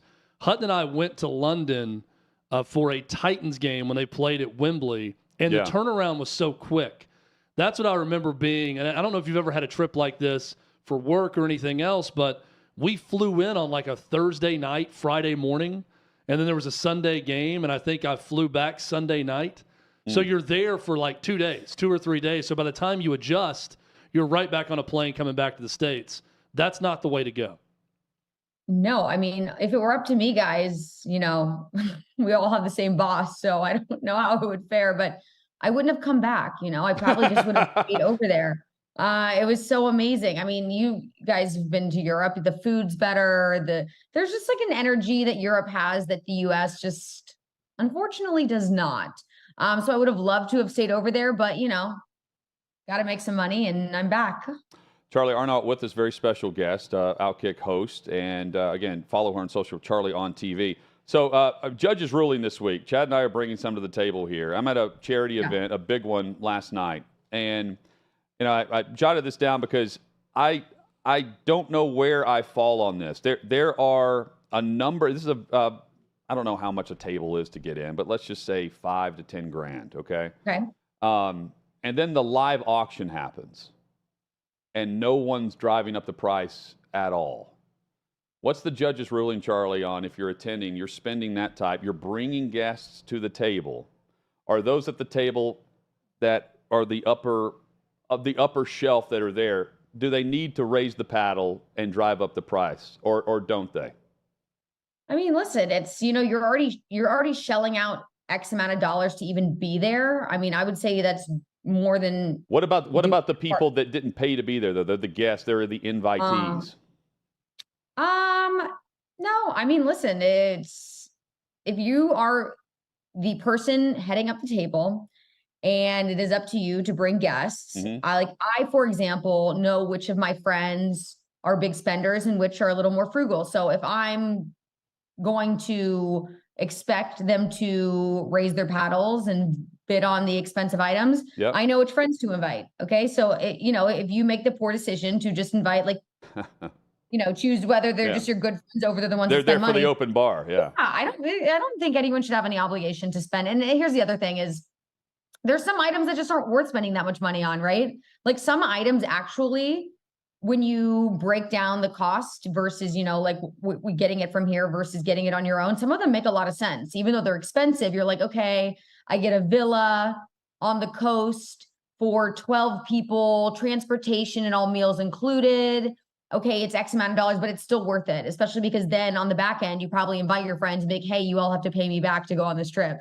So, well, I don't want to name who was up there trying to sell and help drive up the price, but let's just say there was a Les Paul signed by a good number of Heisman Trophy winners, and we had Heisman Trophy winners driving up the price, but I was just shocked that it didn't go for you what I thought felt bad it was. for the Heisman Trophy winners there. Trying they had to sit there while no one bid on the guitar that had their name on it. Absolutely. Here's a question I'd have for you, Charlie, because I know you definitely have. We've all probably hosted a charity event before, and you're there as the host.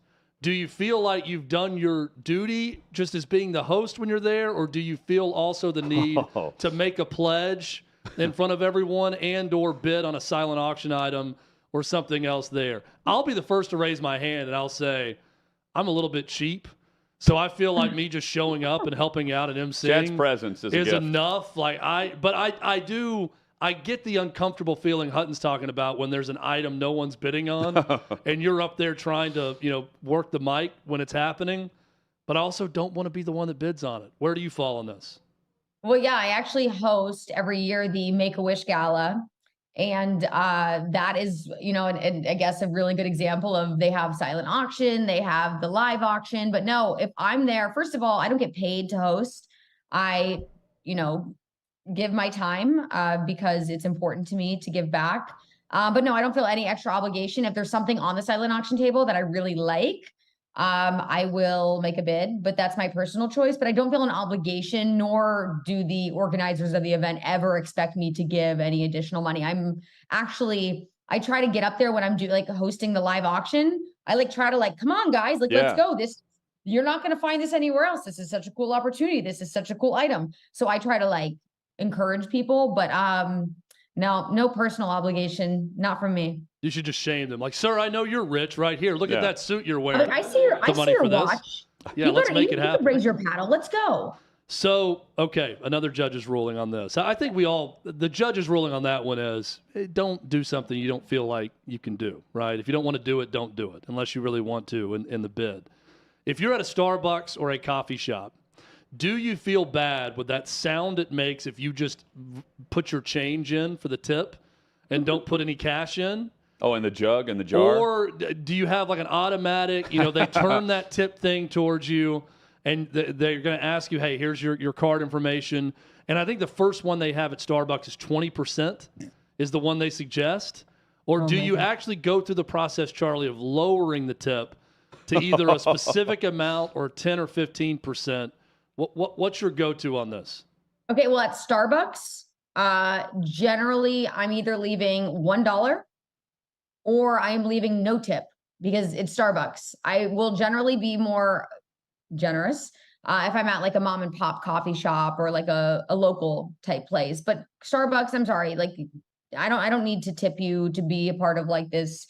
They're getting paid well enough to work there. It's not like they're just reliant totally on tips. And I also think tipping culture is insane now. If I ask you for a cup of coffee and you literally go fill it and then give it to me and I'm already paying you $6 for it, I'm sorry, it has nothing to do with being cheap. I just don't think I need to tip on everything. I ask for something, you give it to me. You aren't preparing it. If it's some specialty drink, I'd be more generous, but I just usually do plain cups of coffee. So yeah, I'm not about like this 25% tipping life on a cup of coffee that you solely just hand to me. Or like even at Starbucks, it's crazy because now even if you grab a granola bar and then they check you out, they try to ask for a tip. I'm like, hold on a second. Did you make this granola bar? Was this your doing? You warmed up these egg whites? You warmed these up for me. Thank you. You beat these eggs so, yeah, before you put them in? Culture to me is just like ridiculous. So yeah, I will go through the process. I just think it's awkward because a lot of times they'll watch you and I'm like, all right, if you want to make this awkward, we can. Or you can just like, go grab my coffee as I'm doing this. And then we can all. Or the line's 20 deep and everyone's watching. That is so rough when they're like looking over your shoulder like you're taking a test and they're trying to get answers. And they're trying to see how much you left. That's a very awkward exchange. If they're taking the time to count out the change, and I'm just throwing it right back in the jar. Well, that's the other thing is that this change, I don't use cash ever anymore. Like I rarely. Can I tell you why I use cash? I try to tip in cash, and I'm not paranoid about everything. I'm generally want to trust the system. Okay. You don't think they're getting it? I talked about this before. They print off those receipts at the end of the shift. How do they know if they're getting 100% of the tips? I don't buy that with all the digital BS with that. So I don't know necessarily who I'm tipping, so I'm not going to tip on the card. I try to always tip in cash. That's a good idea. I don't have cash on me all the time, but when I do, I try. And if not, then I will leave something. But man, I don't buy it. Do you tip at Starbucks? Everywhere. Yeah, I'm with you though. I do tip at Starbucks. I'll give I'm $1. with Charlie though. Like, why? Like, why are we tipping at that much at Starbucks? I just hate a lot that now is getting out of hand. I hate the 20% implication, right? The fact that it's the first place you go is 20% on a drink that's already $6 or $7. If I'm getting something that's not just black coffee. Well, the fact though that we're willing to go and spend that on coffee tells. I know, but I'm spending for the product. Do I need to spend 20% on top of that? See, I'm hoping. But the fact that's the first option to me is crazy. I try to tip that way. I want like an extra shot of espresso thrown in on the red eye coffee. They're not going to do that though, unless you really know the person. They're like, no, sorry, thank you for your $5 tip. You're getting literally the same drink as the person who tipped nothing. If I leave jittery, they've done the tip worked. The dollar tip worked. I think Charlie, what you said about the mom and pop store, you'll get some extra special treatment that way if they know you're coming in regularly. If it's close to where you are. I don't even need extra special treatment. I just appreciate like you trying to grow your business. Like Starbucks doesn't need my tips. And there's that, but I also, when I'm sitting down at a table and getting served 20%, I don't even think about it. I mean, unless you are egregiously horrible, I am tipping 20%. I don't do 15, I don't do 18, I do 20. So, and I tip on tax. So I feel like I'm, doing my part here to help the service industry. I'm with you on that. Are you Barbie or Oppenheimer based off this weekend in the box office? What are you going to see first?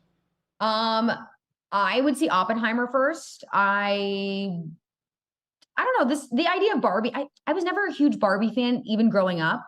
I actually had the Barbie dream house, not to brag or anything, but I don't know. I was never a huge Barbie person. So the idea of Barbie doesn't excite me all that much. And I love history. So I'm more inclined to go see Oppenheimer, regardless of, all of the debates that have swirled around since the release of both.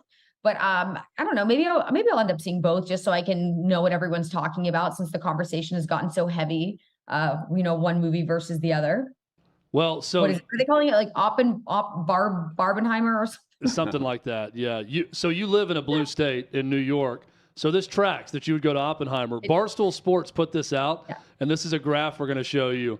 And it's amazing how, if you look at blue versus red. This is crazy. This is Barbie versus Oppenheimer. And for the most part, not completely, but for the most part, the redder the state politically went to see Barbie, and the bluer the state went to see Oppenheimer, the historical movie. So that may surprise some people, may not. I just look at Mississippi and think, man, there's a lot of damn Barbie fans down in Mississippi, because that's by far the reddest of the states for Mississippi. If I ever watch this, though, I'm watching for Margot Robbie, and that's it.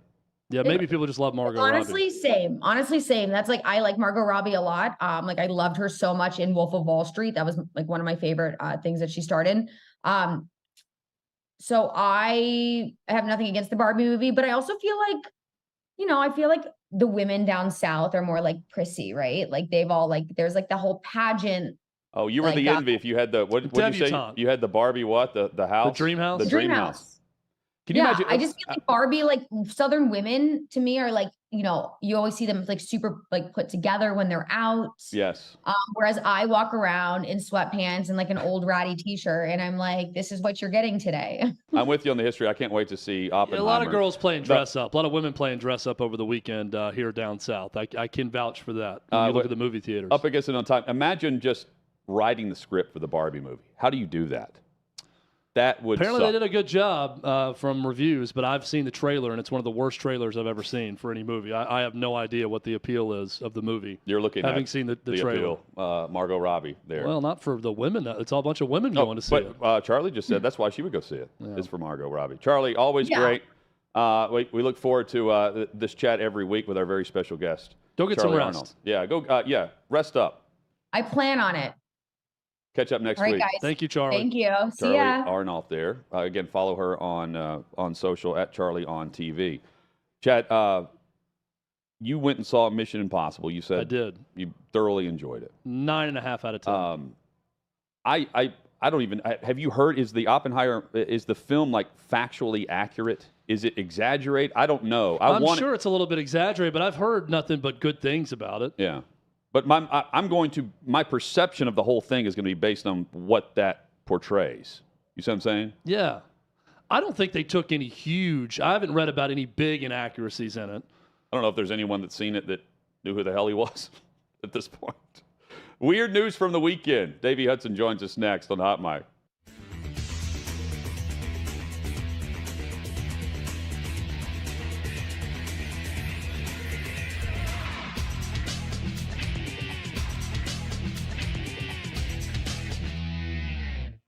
The two biggest social media giants, Elon Musk and Mark Zuckerberg, are set to battle it out, and I'm here on Broadway asking people who they put their money on. Mark Zuckerberg or Elon Musk? They're gonna fight each other. Who do you think's gonna win? I think Mark's got him. Really? Yeah. Why do you think that? Because he's a man. Okay, and Elon Musk isn't. Oh, well, of course, he's got money. Okay. He's got money. Money, well, you know, money's money. Elon Musk or Mark Zuckerberg in a fight? I don't know. I'm going to go with Musk. Why? It just seems like he's a little bit younger, a little bit smarter. You just got a good feeling about him? I got a good feeling. Elon Musk or Mark Zuckerberg? Musk. Why? He trains. That guy's gonna beat his. But Mark Zuckerberg is actually training jiu-jitsu for 9 months. Not happening. Not Elon Musk all day. Elon Musk. Why do you think? He has no soul. I mean, I think he's definitely just gonna no holds barred. Elon Musk. Why do you think that? I don't know. I feel like he's stronger and smarter. Oh, Elon Musk. All the way? Why? All the way. He's an animal. Think about it. Mark Zuckerberg's been training for 9 months jiu-jitsu. You think Elon Musk can take him? Yeah, I think he could take him. Elon, that oh God, stop playing with Elon. Elon really do this out here, for real. I hope Elon Really? Why do you think so? got better ideas. Zuckerberg's like 5'7", 155. Musk is 6'1", 190. But Zuckerberg's been training jiu-jitsu for 9 months. Elon Musk or Mark Zuckerberg, who's going to win in a fight? Oh, Elon Musk, no doubt. Why do you think so? He's the GOAT. I've been seeing all the Twitter handles and all the talk, and I'm on Elon Musk's side. I'm ready for them to get in the WWE ring and then come off the top rope. That's what I want to see. I want to see a people's elbow to Mark Zuckerberg. If one was more likely to be a lizard or a robot, who would it be? Elon. Elon. Okay. I think Mark Zuckerberg will win. Why do you think that? Because I think he already trains MMA. So he's got like the prior experience and stuff. I mean, they're both billionaires, so they have the opportunity to get the best training. But I think Mark Zuckerberg will pull away with the win. Elon Musk. Why do you think so? Because he's bigger. Bigger. Okay, but Mark Zuckerberg's been training jiu-jitsu for 9 months. Do you think that matters? No. Because Elon Musk's he's gonna learn and train, right? So Yeah. I think he'll handle Mark Zuckerberg. Mark Zuckerberg's a lizard, right? So he's a lizard, but does that help him? I don't think so. I think Elon will squash the lizard. Cage fight. Elon Musk is mental, so Elon Musk.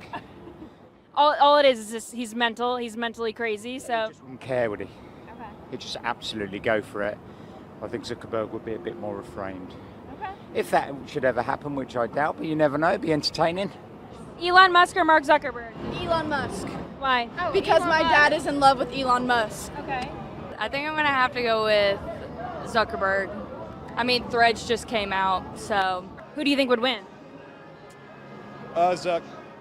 Why do you think so? He's not a real human. He's a robot. So he'll use that to his advantage. Yeah, and all the Krav Maga stuff too. Yeah. Yeah. Who do you think would win in a fight, Mark Zuckerberg or Elon Musk? Elon Musk.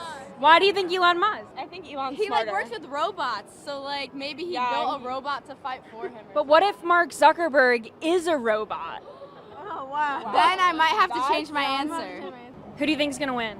Me.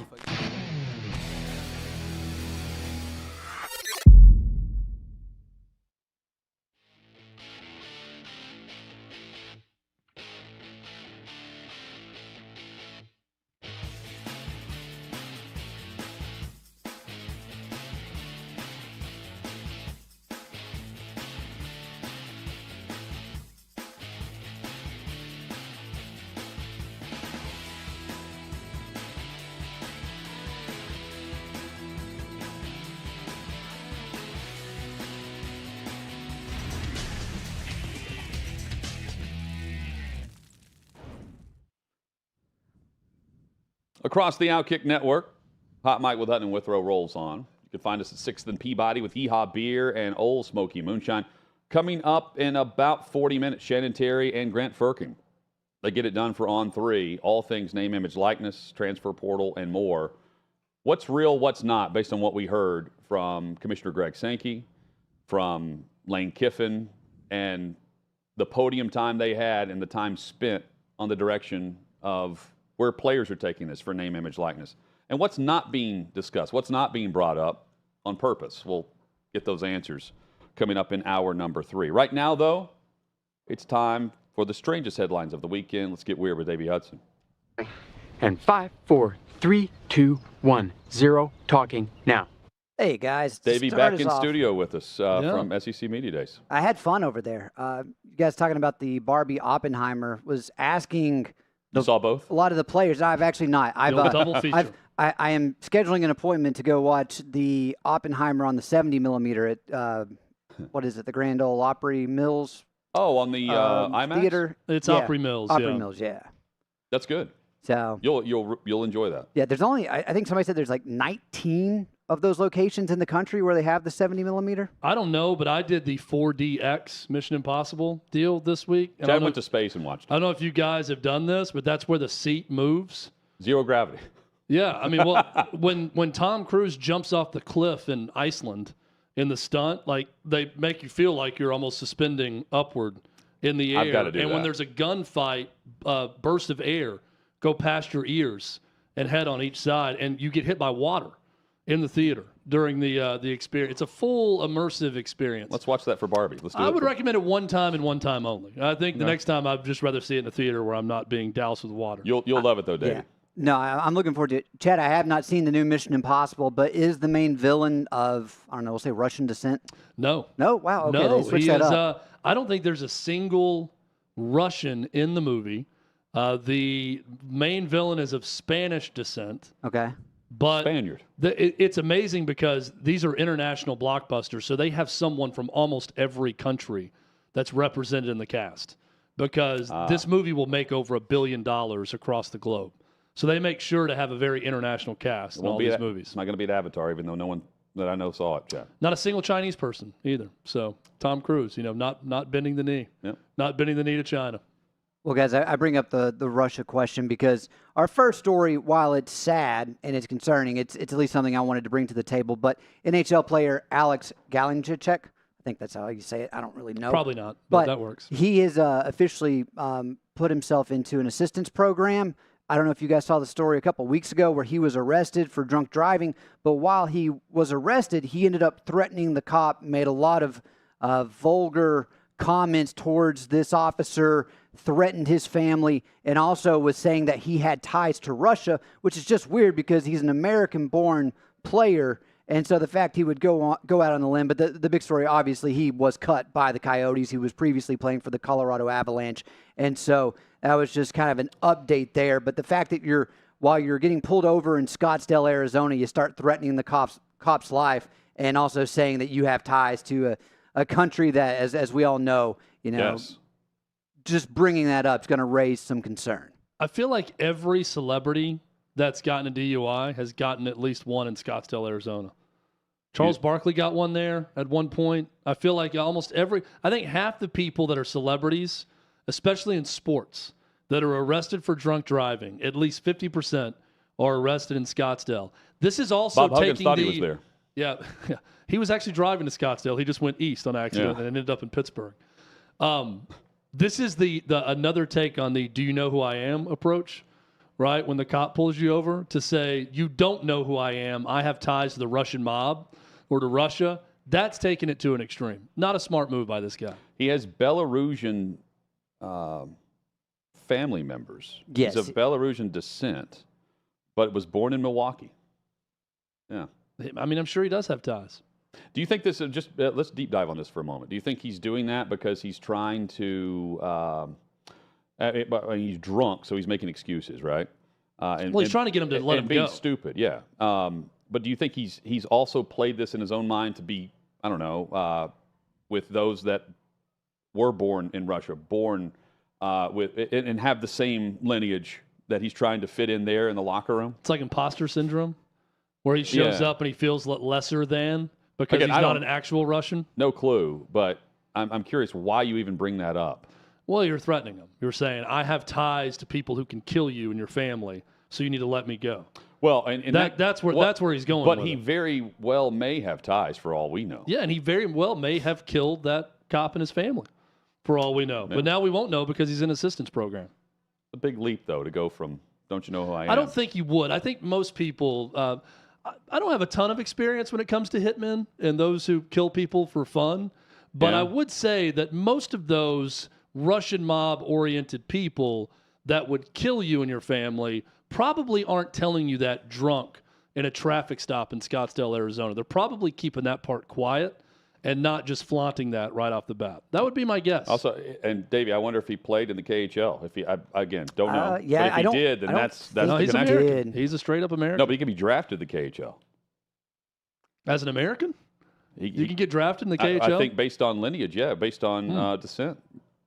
I'll have to double check. I don't believe so, but I could be wrong on that. I did also add this story in because, one, it's a good transition to our next one. But, as I always say, at least you can walk away with something. A lot of people know that Russia is the world's largest country, but did you know that all of Earth's land, Russia compromises 1/10 of that? Really? Yeah. Did not know that. And it also spans across the country 11 different time zones. That I did know. I didn't know the exact number, but I knew it was a lot of time zones. So what's next, David? Hutton, I think last Wednesday you talked about news organizations will sometimes do a tease that if it's so important, they got to do it now. They found a cure to a very specific type of cancer. We'll tell you that next. This in your cabinet might kill you. Here's my go at the next one. You might have heard of an emotional support dog, but have you heard of an emotional support stripper? More at 9. All right, and the reason I do that, tying this into Ukraine, but we have an American who was from Houston that has moved to Ukraine. She threatened you. And she, she moved back in November. Pay her Initially money, was volunteering for orphanages and women's shelters, but now she's decided, I'm going to take my talents, and she's become a, quote, emotional support stripper in the country. Phampi Hong, I think is how you pronounce it. Again, I don't really double check these. Orphanage? She was volunteering for orphanages? Yeah, in Ukraine. But she officially, that was back in November, and then this past February, she officially moved to Ukraine full time, and she wanted to have more of a impact and help with the military. So one of the quotes she used was, "I'm the sexy girl in Ukraine who wants to volunteer," and will also probably put out. So that's just one of those things. She's out there trying to do her part. She wants you to think she will. Well, I would just also ask the question, isn't every stripper in part there for emotional support? I mean, every stripper could say they're an emotional support stripper. Or they may need it. I mean, many strippers are psychologists, right? I mean, they're there for, lonely, sad guys. You're saying they're there to hear their problems and hear them out at times. They're the regulars, I'm saying, that come into these places. They're there for emotional support. Yeah. Diamond, Cinnamon. Well, all of them. Psychologists. Dr. Diamond. Yeah, I don't know what if she has a name she goes by in the Ukraine, but You know, I mean, you could just do Hey, that in Houston. But I guess there was an OnlyFans and Playboy model who retweeted and posted. Remember this charity event I did? And I got more donations, $1, $5, $10 donations off of that because all these guys thought that she was going to like pick someone to join her at the gala at the end of the event. Smart. What's next, Davey? Thanks for your donation, David. Do what I can. Our next story, I don't know if you guys saw this. We have a little bit more information, but there was a U.S. soldier that illegally crossed into North Korea, and initially no one really knew why.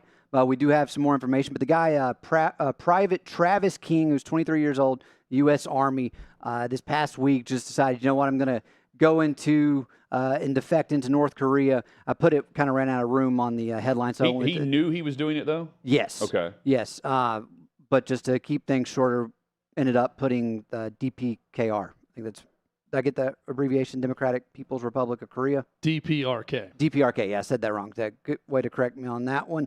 But yeah, he just decided to leave, and I thought this is really dumb because now that he's done this, he won't be able to go on the Creed cruise. Was there a reason he gave for trying to defect to North Korea? He's not really stated as to why. Most people go the other way. They're trying to get out of North Korea, not into North Korea. They're trying to go to South Korea. Yeah, they captured him almost immediately.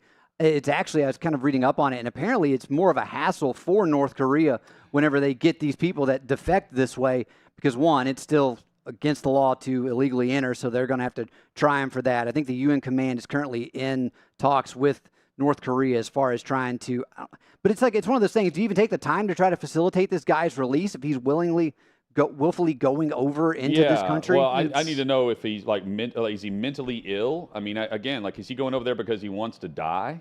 Because that's effectively what he's doing. It's a hassle to North Korea because it's one other person that they're not going to feed, that's going to starve in their country. So that's a big hassle for them. Yeah. And also, is he drunk? Is he of sound mind when he does it? Was this like a bet? What is the mental state of someone who does that? Would be my first question. Yeah, the more that comes out, it just seems as though he was planning this for a while and just wanted to go to North Korea. And I don't know what his end game is, but obviously it's probably going to go a little different than he initially planned. Yeah. Well, again, man, I hope he just didn't have a mind break. Yeah. And say, you know what, I'm not going to do it myself. Hopefully they'll see me cross and it's over. Again, I hope that's not it, because if so, if he's mentally ill, hopefully. Has he been sent back, or is he still there? No, he's still in. They've got him. He's still been captured, and they'll hold him for a while. He, obviously, from past experience, this usually doesn't turn out well. But they'll tell their entire country that he's the president, that they've captured the president of the U.S. Well, they will use and they'll it parade him around as one of those things of, wow, look how great our country is. We even have American soldiers trying to escape here. And so the propaganda and everything around that. There is a good documentary on Netflix. It's How to Become a Tyrant. And I think there's 6 episodes. And what the series does is it takes you through 6 different dictators or generations of dictators over the last, we'll say, 70 years, just across the world. And it kind of goes into how they managed to maintain power in certain ways. And the big thought process on how Korea did this was obviously after World War II and the Kim Jong-un dynasty, which there's Kim Jong-il and Kim Jong-un, I believe. They've pretty much just created this persona that they are a god and just not letting any propaganda get within the country or from outside influence. And they've just built this bubble, and it's allowed them to stay in control. Obviously, they're... No, they believe that he learned to drive at 3 years old. Yeah. Well, he's a cult leader. Maybe he's David Koresh. Maybe this guy thought it was the interview. Korean. Like he was, what's the guy's name? Skylark, last name Skylark. That's a very underrated movie. Maybe he thought, James Franco and Seth Rogen. Yeah, I'm going to go find James Franco. The Interview. Yeah. Oh, yeah, The Interview. Thank you. It's a good one. Davey, we have time for one more? Yeah. Well, do we have one more? I got one more I can get into. Just think about, there's so many places you can break into, try to steal something fancy. To quote Jack White for our next story, we're going to Wichita, and there was a CBD shop, and a man decided to just break into this place, threw a rock, took the window out. But as he does this, the only thing he ends up taking from this CBD store is a half-used bottle of Febreze. And he took it out like the Kool-Aid man coming into the room. And so you're creating all this hassle. I mean, early indications are this man was drunk. I think they're calling him Tank Top Tommy. Drunk or high? He must have really smelled bad, too. He's thinking, drunk. you know, I just really need this shirt to be a little bit more fresh. Maybe so he thought I'm it was willing a to break liquor into the store. store. Is that a Febreze bottle in there? I'm going to break this window down and go get this Febreze. That's how fresh I want to be. Incredible. Davey, thank you so much for your contribution.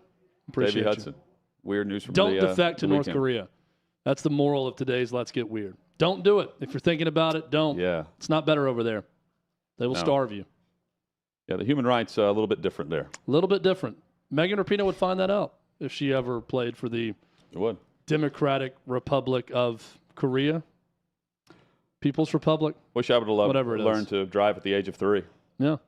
Would have been a great skill. Brian Harmon is a name to get to know, not just because he won the British Open. We'll tell you why next.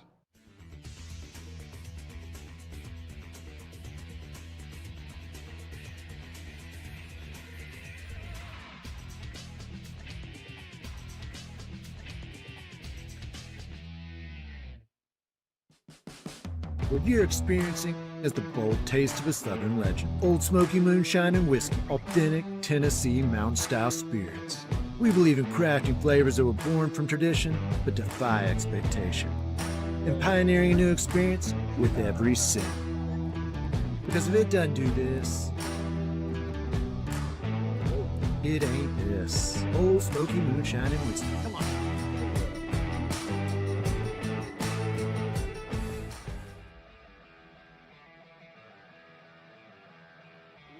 Welcome into OutKick the show. I am Clay Travis, your fearless leader. I am going to continue to argue that sports is one of the great unifying forces in all of American life. ESPN is a sinking ship. Democrats are now the party of the white, woke college graduate.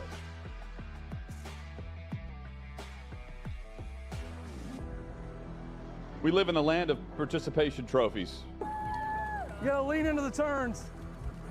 You really gotta lean into the turns. When Leah Thomas walked in that first day, it got silent, and every girl was uncomfortable. Very difficult to go back-to-back years in the NFL with the number 1 overall pick. I just think the way Anthony Bass handled this was so sloppy. Oh, I think it's perfect. And I mean, what he reposted did and then how he did it. he bent the knee and bowed. He was going to catch the ceremonial first pitch. I've been out of LA long enough to have forgotten that libs, no matter how ridiculous the scenario, are gonna live. Another week of inflation, another week with Biden with COVID, and another set of losers to crown. People don't watch the WNBA on TV, in person, on a plane, on a train, on a bus, or on purpose. The scary thing, Tommy, is in the history of this government, I've never seen them give anything back that they've taken. Oh no, they never do. And they won't.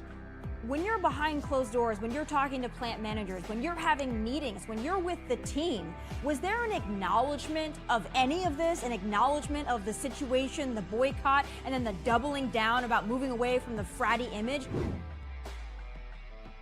We've seen coaches throw water bottles. We've seen coaches act like idiots. We've seen coaches slap other coaches. But I think if you're involved in carjacking, you're inherently a rotten human being. The level of stupid that sometimes gets on our YouTube chat just gives me a headache. You're born a male, play with males. You're born a female, play with females. Don't at me about it, people. I'm pissed off about this. I never did it before in my life, but Trump is being cheated. The American people are being cheated. We, ladies and gentlemen, are being cheated. I believe this person is the greatest player anybody alive will ever see. How can you hate Derek Jeter? A guy's on-base percentage tells me his batting eye, and a guy's slugging percentage tells me if he's a threat. That's the kind of guy that throws a no-hitter, that effectively wild guy.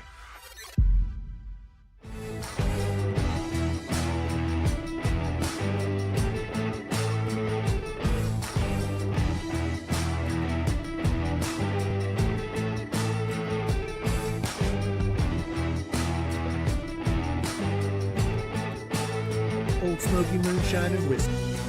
Old taste of a Southern legend.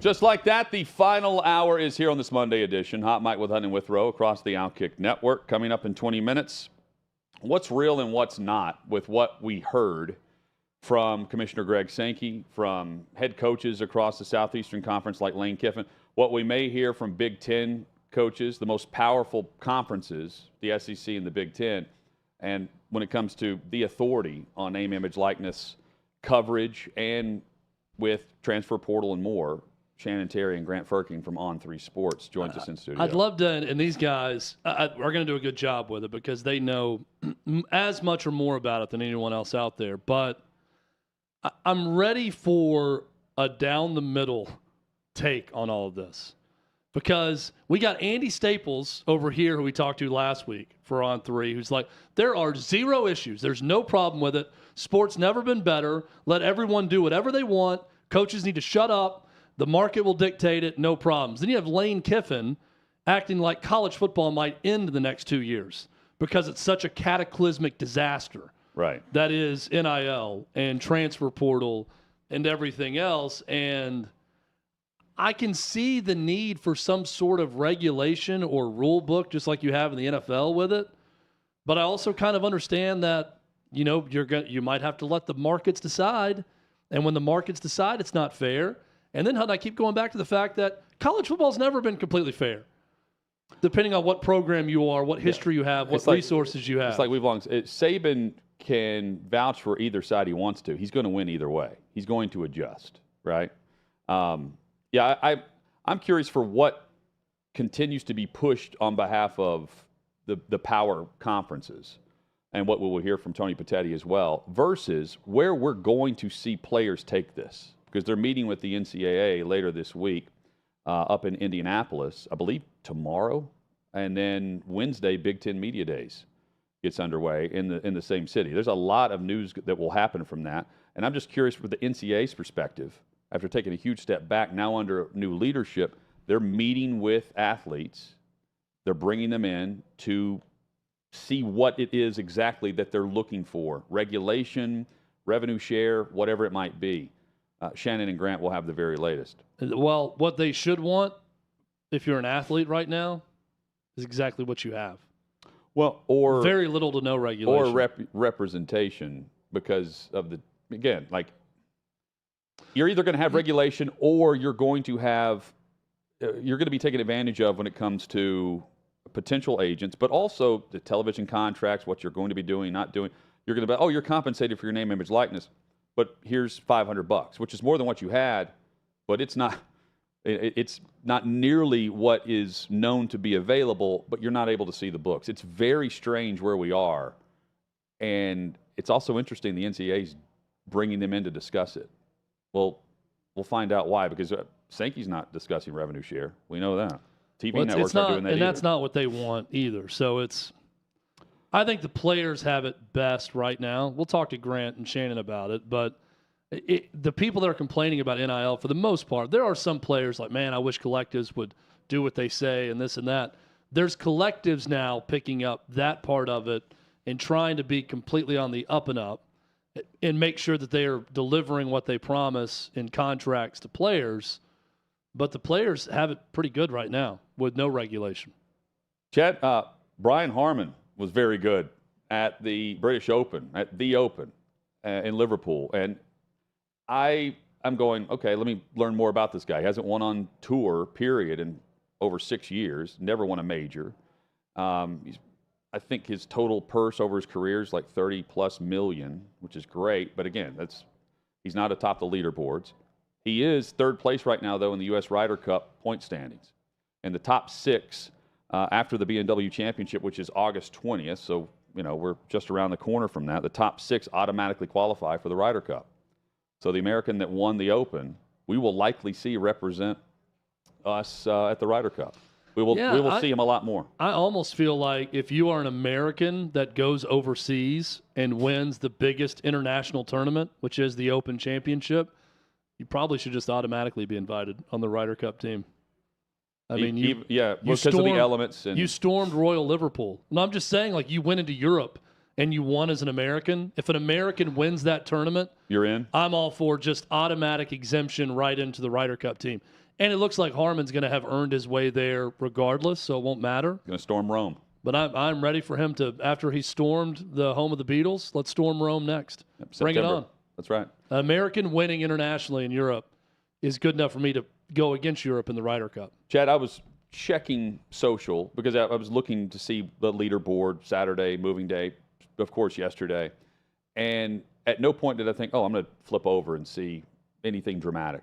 This was I don't know. I didn't see it. Was it a bore? You watched a little bit of this. How long could you stick with it, knowing that Harmon was running away with it in what was a downpour? The elements certainly played a factor. They always do at the Open Championship. But this did not have the same dramatic effect that we saw with Koepka and Jon Rahm and the other majors earlier this year. I mean, it looked like a British Open. It was gray. It was all day Sunday, raining. Dayton, Ohio. You had some, it's Dayton, but in the UK. There were really old houses, off the course. It looked pretty cool. It looked like a very old place, which it is at Royal Liverpool. But you can't manufacture drama when it's not there. Harmon just did not allow anyone to get close.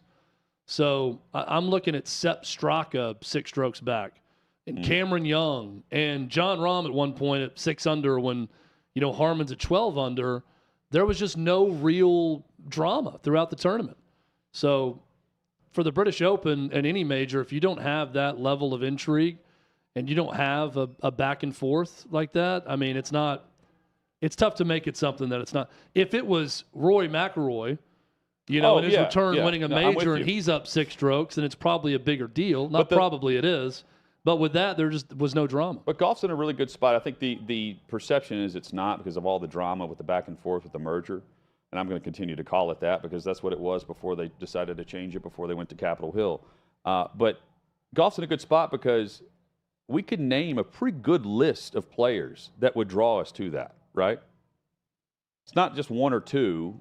And you're looking for the drama of Tiger and Phil. No, I think it's probably it's 15 to 20 deep. Yeah, and that's guys with a big name. I don't think if I'm just thinking about what would get me there and just sitting here listening to your description, it's a vastly different number than what I would have expected to admit. But the problem with this weekend is Brian Harmon's not one of them. No, not yet. But I think we will see him a lot more because of. At least I watched the Ryder Cup. I enjoy it. But as a 36-year-old, suddenly after one major, going to be someone we're tuning in for every time. When Jon Rahm was in contention, it's like Mike Weir at the Masters. Yeah, that's a guy who's not an American, but I'm watching when Jon Rahm is close to the top of the leaderboard, but not Brian Harmon. So I don't blame MJ for selling the Hornets or the majority stake. What was it valued? $3 billion. I think it's the sell. He's officially no longer the majority owner of the Charlotte Hornets. I don't know. Should I care more? I feel like I would have cared. I should have cared more. The league should have propped this up more than what it was. He's been so silent behind the scenes as an owner when I didn't expect him to be like this 13 years ago or however long it was when he took over as the owner of the Charlotte Hornets. It's a different vibe than what I expected. It'll be different. LeBron wants Vegas, right? That will be different than MJ in Charlotte.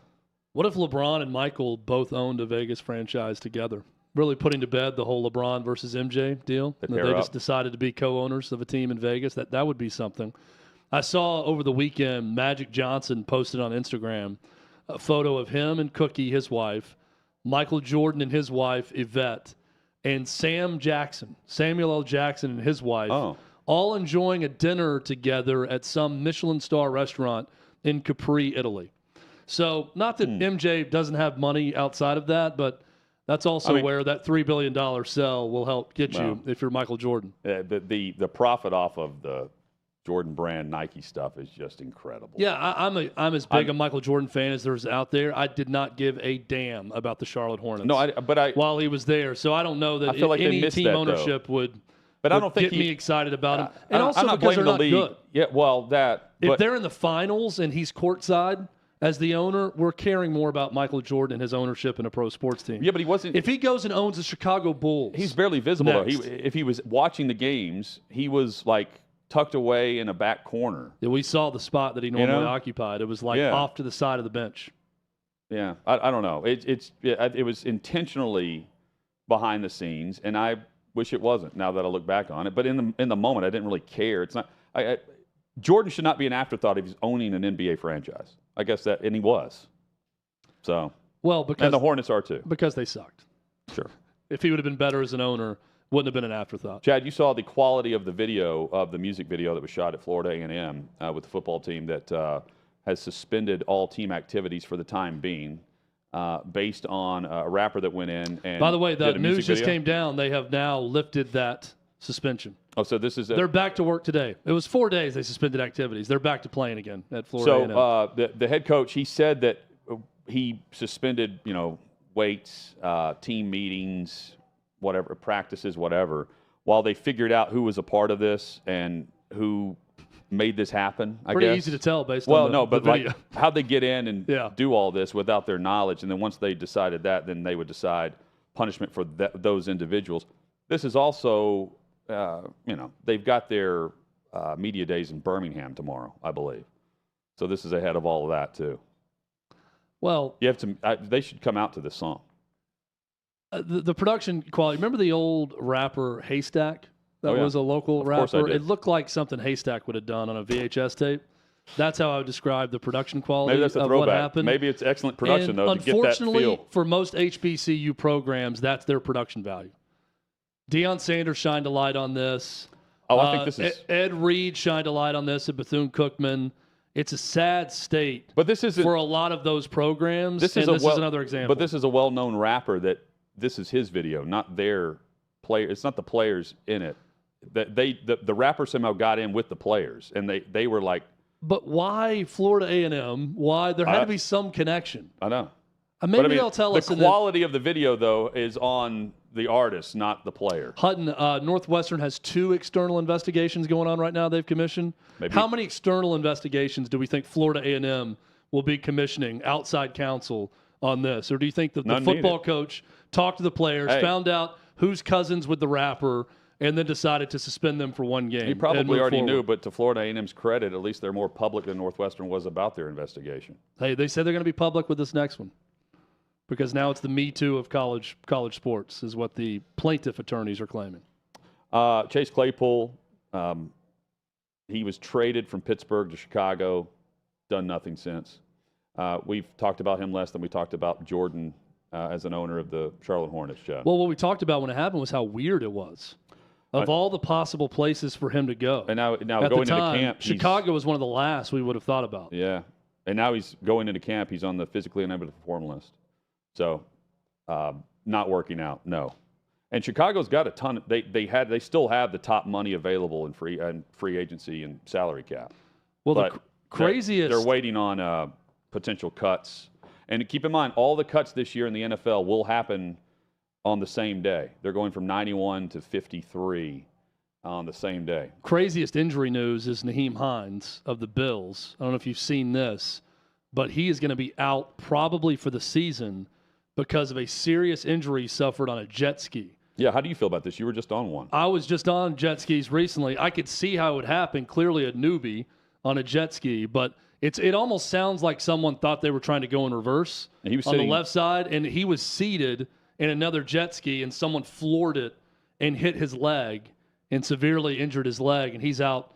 I think the report I saw was a significant amount of time. He's going to be out for the Bills. So, look, you don't ever want to see injuries, especially right now with training camp starting. Yeah. You definitely don't want to see an injury like that.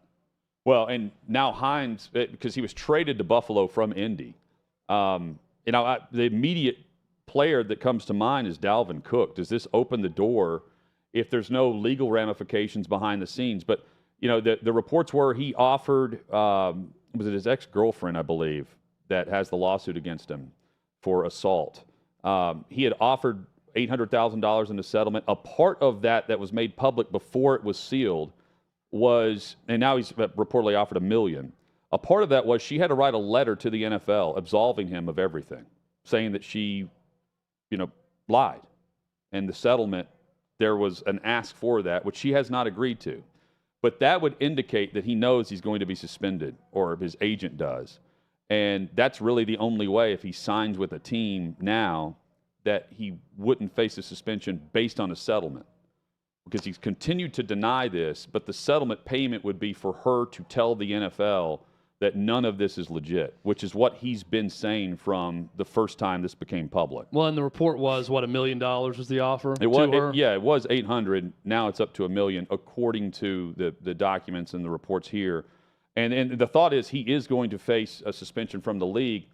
But I found that one detail interesting. If you settle and then you have her write the letter to the league, what happens from that standpoint, saying that if she's absolving him of anything to do with any accusation? I don't know how the league could come back and say, okay, that's fine, no suspension at all, based on the photos we saw that were released of her and the initial claim.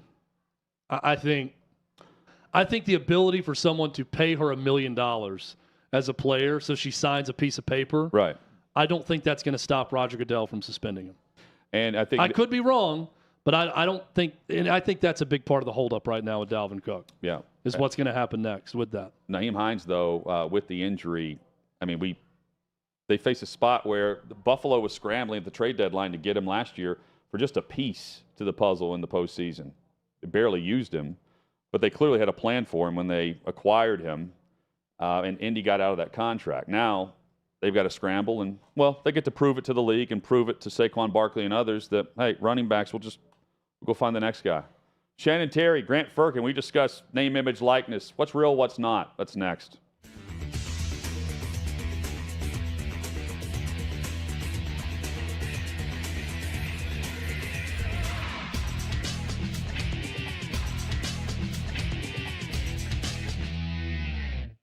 The two biggest social media giants, Elon Musk and Mark Zuckerberg, are set to battle it out, and I'm here on Broadway asking people who they put their money on.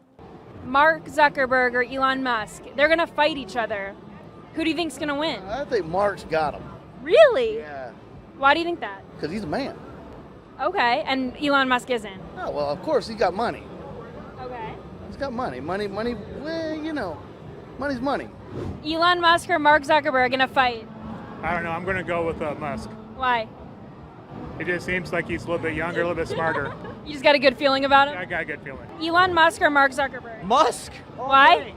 He trains. That guy's going to beat his But Mark Zuckerberg is actually training jiu-jitsu for 9 months. Not happening. Not Elon Musk all day. Elon Musk. Why do you think? He has no soul. I mean, I think he's definitely just going to no holds barred. Elon Musk. Why do you think that? I don't know. I feel like he's stronger and smarter. Oh, Elon Musk. All the way? Why? All the way. He's an animal. Think about it. Mark Zuckerberg's been training for 9 months jiu-jitsu. You think Elon Musk can take him? Yeah, I think he can take him. Elon, that oh God, stop playing with Elon. Elon really do this out here, for real. I hope Elon Really? Why do you think so? got better ideas. Zuckerberg's like 5'7", 155. Musk is 6'1", 190. But Zuckerberg's been training jiu-jitsu for 9 months. Elon Musk or Mark Zuckerberg, who's going to win in a fight? Oh, Elon Musk. No doubt. Why do you think so? He's the GOAT. I've been seeing all the Twitter handles and all the talk, and I'm on Elon Musk's side. I'm ready for them to get in the WWE ring and then come off the top rope. That's what I want to see. I want to see a people's elbow to Mark Zuckerberg. If one was more likely to be a lizard or a robot, who would it be? Elon. Okay. I think Mark Zuckerberg will win. Why do you think that? Because I think he already trains MMA. So he's got like the prior experience and stuff. I mean, they're both billionaires, so they have the opportunity to get the best training. But I think Mark Zuckerberg will pull away with the win. Elon Musk. Why do you think so? Because he's bigger. Bigger, okay, but Mark Zuckerberg's been training jiu-jitsu for 9 months. Do you think that matters? No. Because Elon Musk's he's gonna learn and train, right? So Yeah. I think he'll handle Mark Zuckerberg. Mark Zuckerberg's a lizard, right? So he's a lizard, but does that help him? I don't think so. I think Elon will squash the lizard. Cage fight. Elon Musk is mental, so Elon Musk. All it is just he's mental. He's mentally crazy. So He just wouldn't care, would he? Okay. He'd just absolutely go for it. I think Zuckerberg would be a bit more refrained. Okay. If that should ever happen, which I doubt, but you never know, it'd be entertaining. Elon Musk or Mark Zuckerberg? Elon Musk. Why? Because my dad is in love with Elon Musk. Okay. I think I'm going to have to go with Zuckerberg. I mean, Threads just came out, so. Who do you think would win? Zuck. Why do you think so? Because he's not a real human. He's a robot. So he'll use that to his advantage. Yeah, and all the Krav Maga stuff too. Yeah. Yeah. Who do you think would win in a fight, Mark Zuckerberg or Elon Musk? Elon Musk. Why do you think Elon Musk? I think Elon's He smarter. works with robots, so maybe he built a robot to fight for him. But what if Mark Zuckerberg is a robot? Oh wow. Then I might have to change my answer. Who do you think's gonna win? Me.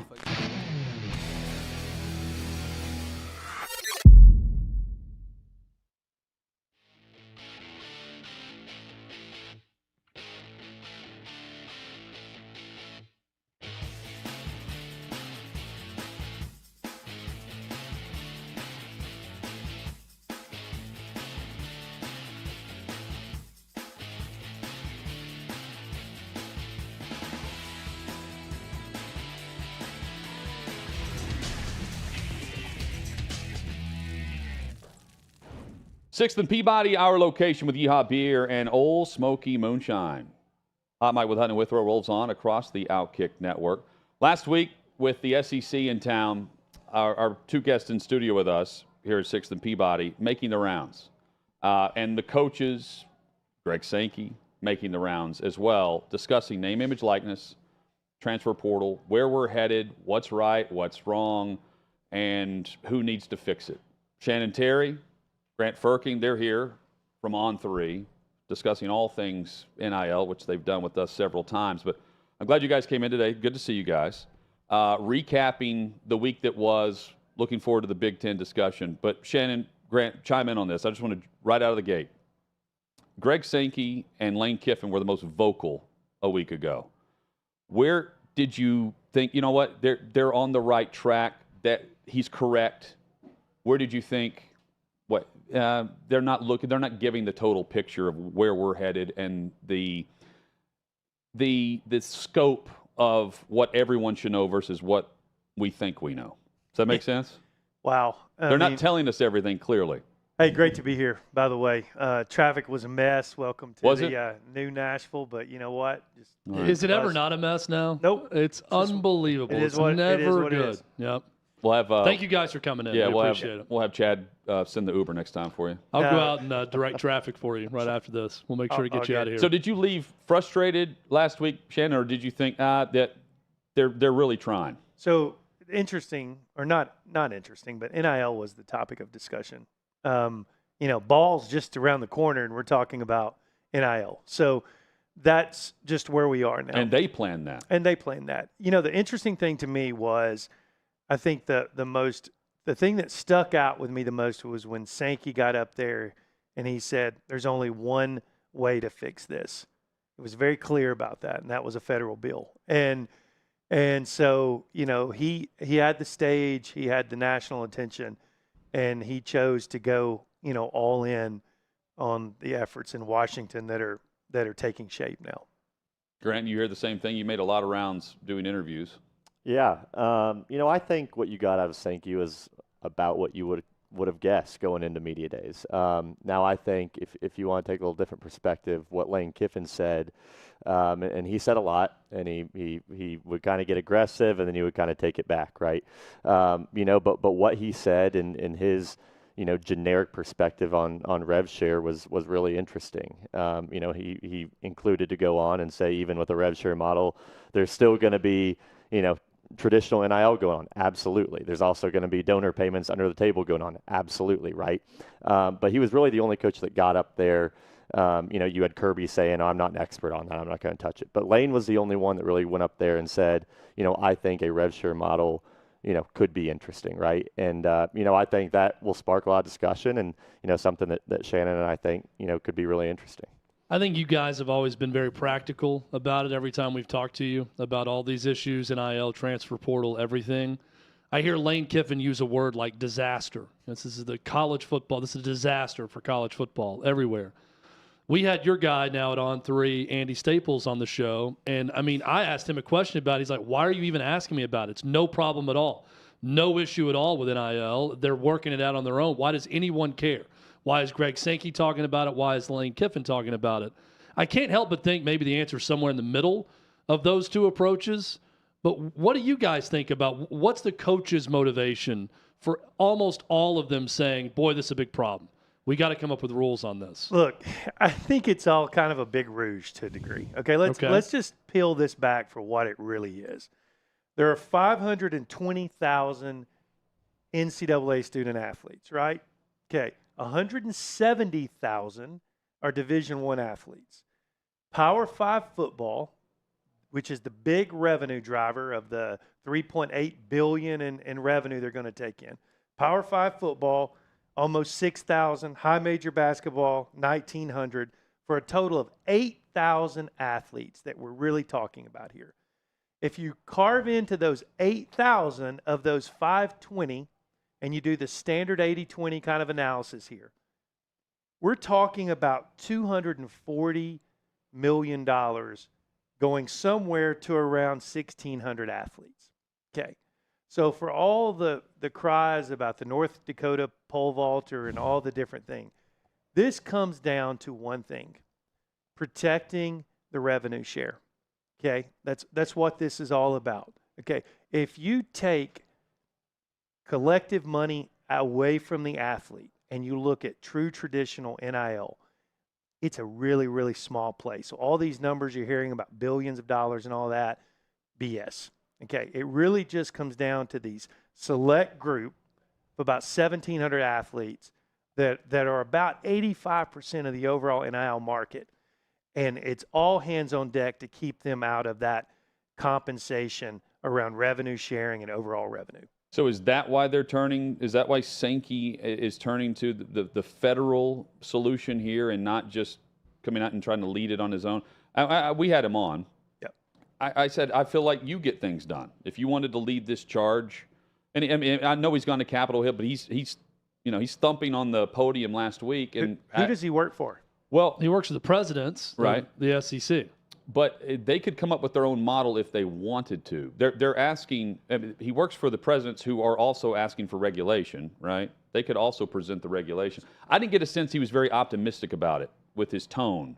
And of a federal bill, right? No, And he knows all that. off target. He knows that, but he's preaching federal instead of any type. I hear a lot of complaints, but not a solution. But you're saying it's their interest to protect the fact they do not want revenue sharing with athletes having a piece of the pie, right? Let's hit the numbers again, okay? Of all the money, we're talking about 9% of the athlete budget going to talent.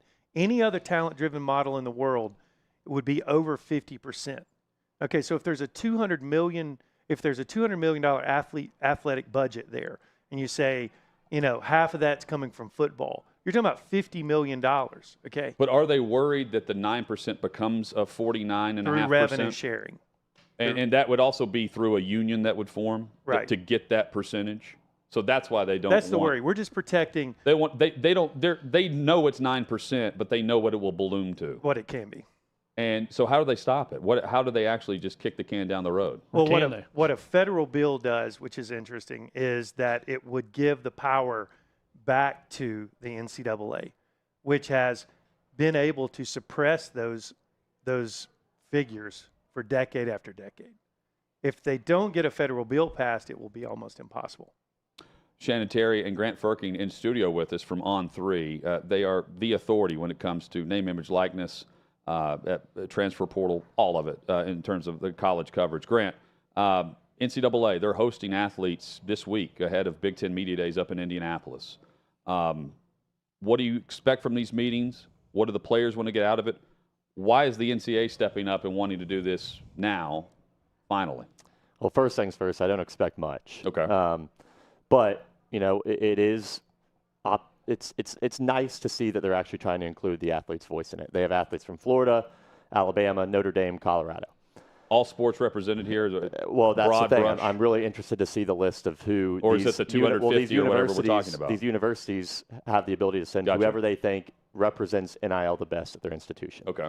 My hope would be we see a great collection of Power 5 football and Power 5 basketball, because that's the group that represents and is so well taken care of by collectives and also, the NIL model at its core. Majority of student athletes across the country are very well taken care of by their institution already, by their scholarship and all the benefits that comes along with it. If collectives were taken out of the equation, the elites of college football and basketball would suffer from it without collectives or some type of rev share model. So my hope is that these institutions will listen to their athletes and send a delegate that represents those two sports, because that is what the NCAA needs to hear.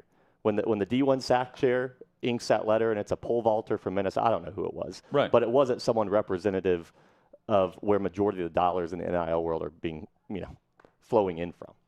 And it'll be interesting to see. We'll find out Wednesday afternoon. So all the coaches talking about, we need regulation, we need a regulation. Grant, from the college, let's just strictly college football, which you played, which a lot of college football players. From a Power 5 college football player perspective, do they have it good right now with a lack of regulation in terms of what they can make with NIL and with collectives? Is there a scenario where it gets worse? We know it's a scenario where they could get better with revenue sharing, right? Is there a scenario where the powers that be get together and make it worse on the athlete than it is right now? Good is an understatement. Understatement of the year right there. Like I said, majority of college football players are more than well taken care of. The elites of the elites, and you could go through and name them, are ones that also have true ROI when you're talking about marketability. Those are the ones that are going to get the big brand deals. Those are also the ones that there's the biggest inequity in how they're compensated. But majority of the athletes, I talked about other sports, but also majority of those on the 125-man roster are well taken care of by their scholarship. They actually are getting paid by the school. They get a cost of attendance check. They get a stipend check. There are all sorts of grant money that's going to them. Now all these schools have this, academic reward money where they're getting, between $2,500 and $5,000 a semester. I mean, student athletes are being taken care of in ways that they never have been before, and that's on top of them never having to pay for a meal, never having to pay for clothes, room and board getting taken care of. So they're getting taken care of. Now, when you go to the elites of the elite, there's money to be distributed there. Shannon, we go 3-4 minutes here. This may be an answer. I have no idea. Has Senator Tuberville reached out to you at all? He's writing this. He's proposing this bill. He's presenting this with Joe Manchin, a bipartisan bill for NIL. Yep, Democrat. We're not expecting this to go very far, right? Because the other ones haven't either. Again, you can say that. I don't know, but I'm assuming. Where are we with this? Like, is it just? Why is it such a discussion point if it's really there's no progress? I think a lot of it has to do with the way these things have come about. I think Ted Cruz, could have actually, he had some teeth and could have had a chance there, but he added, no employment in his, and that's not going to be decided by the feds. That's going to be in the courts. And so you're gone, you're out, shows you how much you know. And so, so we moved to Tuberville. Tuberville's, draft that they're working on bill is very, very centered around giving the NCAA as much power and control as it's had in the years. And so you put these sweeteners around it with health care and mental health, mental wellness and all these things, but it's controls. You can't get NIL until your first semester in college. I mean, come on. It's restrictive. And then you can't use it as an inducement to recruit or to stay. Good luck enforcing that.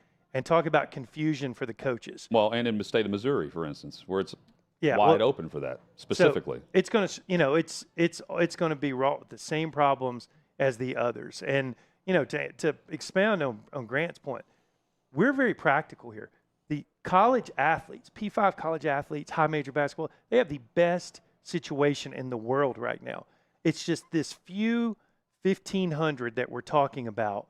And that right now is being bridged by the collectives in lieu of revenue sharing. This is really that simple. The collectives are leading.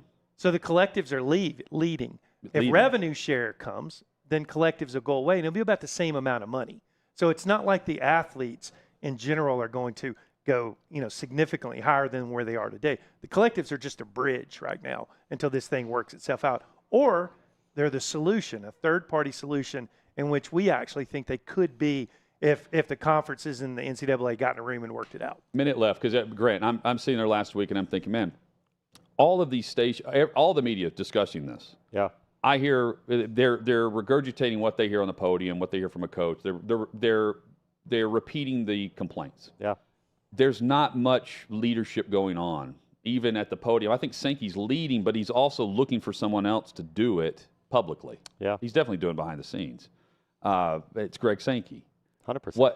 Where are we headed in the next 12 months? Is it still the same discussion at SEC Media Days this year like it was last year, next year? I think he actually said it during Media Week, but I actually think if you're going to see anything, and we haven't really over the last 2 years, much of a change. You've seen kind of shifts in, how collectives get formed and everything. But I think this time next year things could actually look significantly different. I think they're going to have to. I think the Hail Mary of the federal bill is happening right now, and then something else falls. Which is actually funny because this whole, federal bill to give the control back to the NCAA is really pretty funny because we've seen in legal battles that the NCAA can't win. Yeah, that's why the NCAA gave up. Right. And backed out. So it's amazing that they keep going back to this model, which it keeps getting proven that it can't succeed in courts. Yeah, it's craziness. I'm glad you guys are navigating it, and thanks for coming in and trying to sort through this. I just feel like and battling traffic to get here. Yeah, no. I felt like I was moving, but in a swim. I just don't know if we're going to figure it out. Am I still in the middle of the ocean, the lake of all this? We're going to figure all this it out. Detail, chat. These guys are going to figure it out. A lot of money there, boys. Yeah, we don't have it, Shannon. With money comes problems. That's what we've learned. We got a lot of beer and time. moonshine here. Yep. Appreciate you guys. Thank you guys. Thanks. On 3 Sports. Check them out online. We're back to wrap up the show next.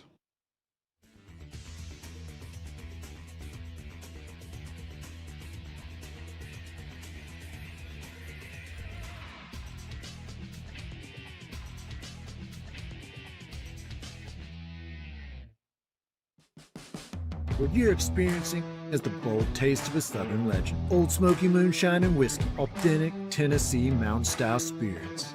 We believe in crafting flavors that were born from tradition but defy expectation, and pioneering a new experience with every sip. Because if it doesn't do this, it ain't this. Old Smoky Moonshine and Whiskey. Come on.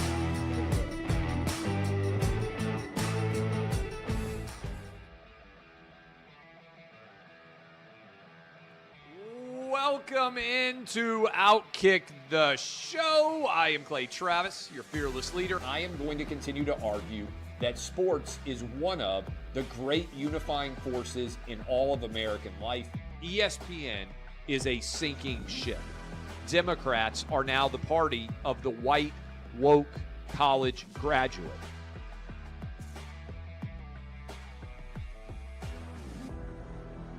We live in a land of participation trophies. You gotta lean into the turns. You really gotta lean into the turns. When Leah Thomas walked in that first day, it got silent, and every girl was uncomfortable. Very difficult to go back-to-back years in the NFL with the #1 overall pick. I just think the way Anthony Bass handled this was so sloppy. Oh, I think it's perfect. And what he reposted and how he did it. He bent the knee and bowed. He was going to catch the ceremonial first pitch. I've been out of LA long enough to have forgotten that libs, no matter how ridiculous the scenario, are gonna live. Another week of inflation, another week with Biden with COVID, and another set of losers to crown. People don't watch the WNBA on TV, in person, on a plane, on a train, on a bus, or on purpose. The scary thing, Tommy, is in the history of this government, I've never seen them give anything back that they've taken. Oh no, they never do. And they won't. When you're behind closed doors, when you're talking to plant managers, when you're having meetings, when you're with the team, was there an acknowledgement of any of this, an acknowledgement of the situation, the boycott, and then the doubling down about moving away from the fratty image? We've seen coaches throw water bottles. We've seen coaches act like idiots. We've seen coaches slap other coaches. But I think if you're involved in carjacking, you're inherently a rotten human being. The level of stupid that sometimes gets on our YouTube chat just gives me a headache. You're born a male, play with males. You're born a female, play with females. Don't at me about it, people. I'm pissed off about this. I never did it before in my life, but Trump is being cheated. The American people are being cheated. We, ladies and gentlemen, are being cheated. I believe this person is the greatest player anybody alive will ever see. How can you hate Derek Jeter? A guy's on-base percentage tells me his batting eye, and a guy's slugging percentage tells me if he's a threat. That's the kind of guy that throws a no-hitter, that effectively wild guy.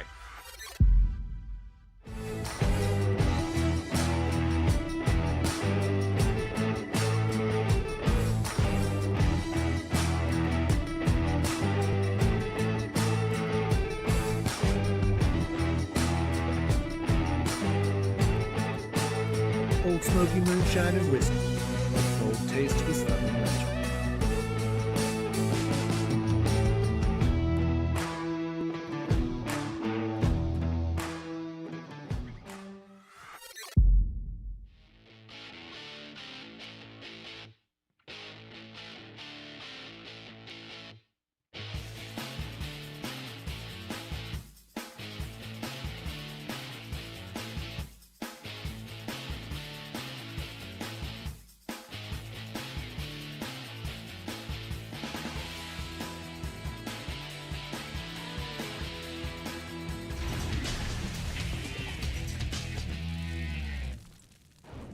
Great perspective from Shannon Terry and Grant Frerking there of On 3. If you missed portions of the show, Tom Curran from NBC Sports Boston was fantastic, as was Bobby Carpenter, Charlie Arnolt.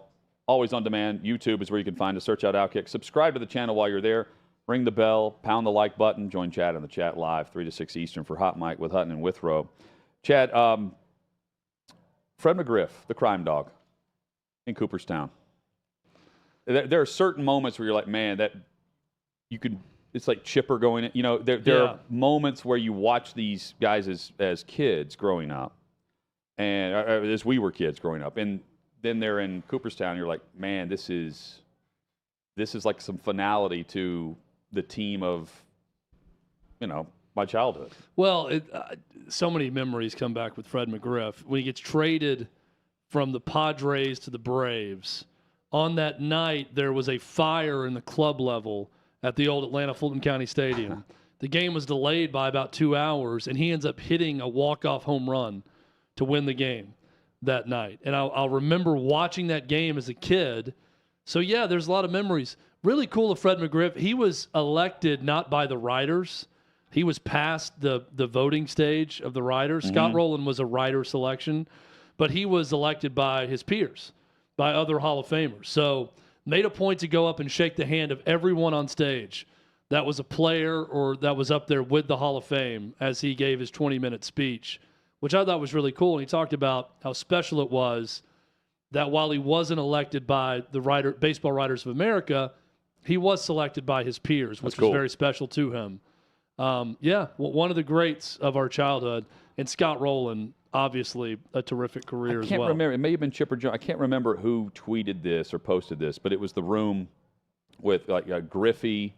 I'm trying to think everyone else that was in there. A who's who list, of course, at the Hall of Fame. And I'm thinking about the Green Jacket dinner at Augusta and how awesome it would be just to know the conversations. I want to be in that room. There's a lot of homers around that table with the hitters, the sluggers that were around. So well, and just thinking about we think there's stories about football teams, which there are, right? They're around each other a lot during the week, but to me, the baseball stories, if you're around someone for 7-8 seasons and you are traveling all the time, 162 games a year, there are so many ingrained memories of that group. I think about how cool it is to sit and listen. And how tight that group was. Yeah, very cool. Schilling's with us tomorrow, right, Davey? Whenever we'll ask Kurt about McGriff. I don't think we ever have. Yeah, that's a good one. Because he's talked about Rowland. He was Rowland's teammate for a time with Philly. But he's like he's Team Scott Rowland. But I don't think we've asked him about Crime Dog, so we'll do that coming up tomorrow. Chad, some future Hall of Famers are going to be featured throughout this season for a season 2 that will drop on Netflix, Quarterback, which is a massive hit. And it's probably Not probably. I think it's going to eventually replace Hard Knocks as the show to watch for inside analysis, inside info on your favorite players. Look, if you're a football fan, you are missing out. Not if you're not watching Quarterback right now. I'm 4 episodes in, and there's 10 episodes in season 1. Terrifically well done. Peyton Manning's behind it. You know how good he is with Omaha Productions and everything they touch. Season 1 focuses on Kirk Cousins, Patrick Mahomes, and Marcus Mariota. Season 2 announced just a little while ago from Peyton Manning on the Pat McAfee show. Get this, Hutton. Josh Allen. Love it. Daniel Jones and Aaron Rodgers in year 1 with the Jets. I am surprised Aaron Rodgers has allowed this level of access in year 1 for an organization that has bitched so much about being on Hard Knocks. He has signed on with Peyton Manning to have cameras around him all the time. The organization can complain, but the players, like Sauce Gardner is apparently presenting Rodgers with some chain that did this in front of the media in the locker room. That will be on Hard Knocks. Like that's what's funny to me. When I see stories, I'm thinking we will see this on Hard Knocks in a couple of weeks. Yeah, but the organization is so mad about it, yet Aaron Rodgers on the side is working out a deal with Netflix and Peyton Manning to be a focus of an entire season of cameras around him. And there are, it is an all-access look on this show, but they're not around them every day. You can see they've got great NFL films, coverage of them, of in-game stuff, and then the ebbs and flows. They clearly select, like, here's a day you're going to spend time with the family at the apple orchard. Here's the day we're going to go with you in the training room. Here's the day we're going to do this. They get one-on-one interviews with the coaches about each player also. To go check out the set. Yeah, and then, we're going to fast forward a couple weeks and get into week 6 now with this big game. But it's so well done. Look at it from the other Watch two. it. I'm telling you, great show. Daniel Jones now with potentially Saquon holding out. And plus Josh Allen, who he's not the forgotten quarterback, but he's not talked about. 12 months later, no one's discussing Josh Allen as the favorite for MVP.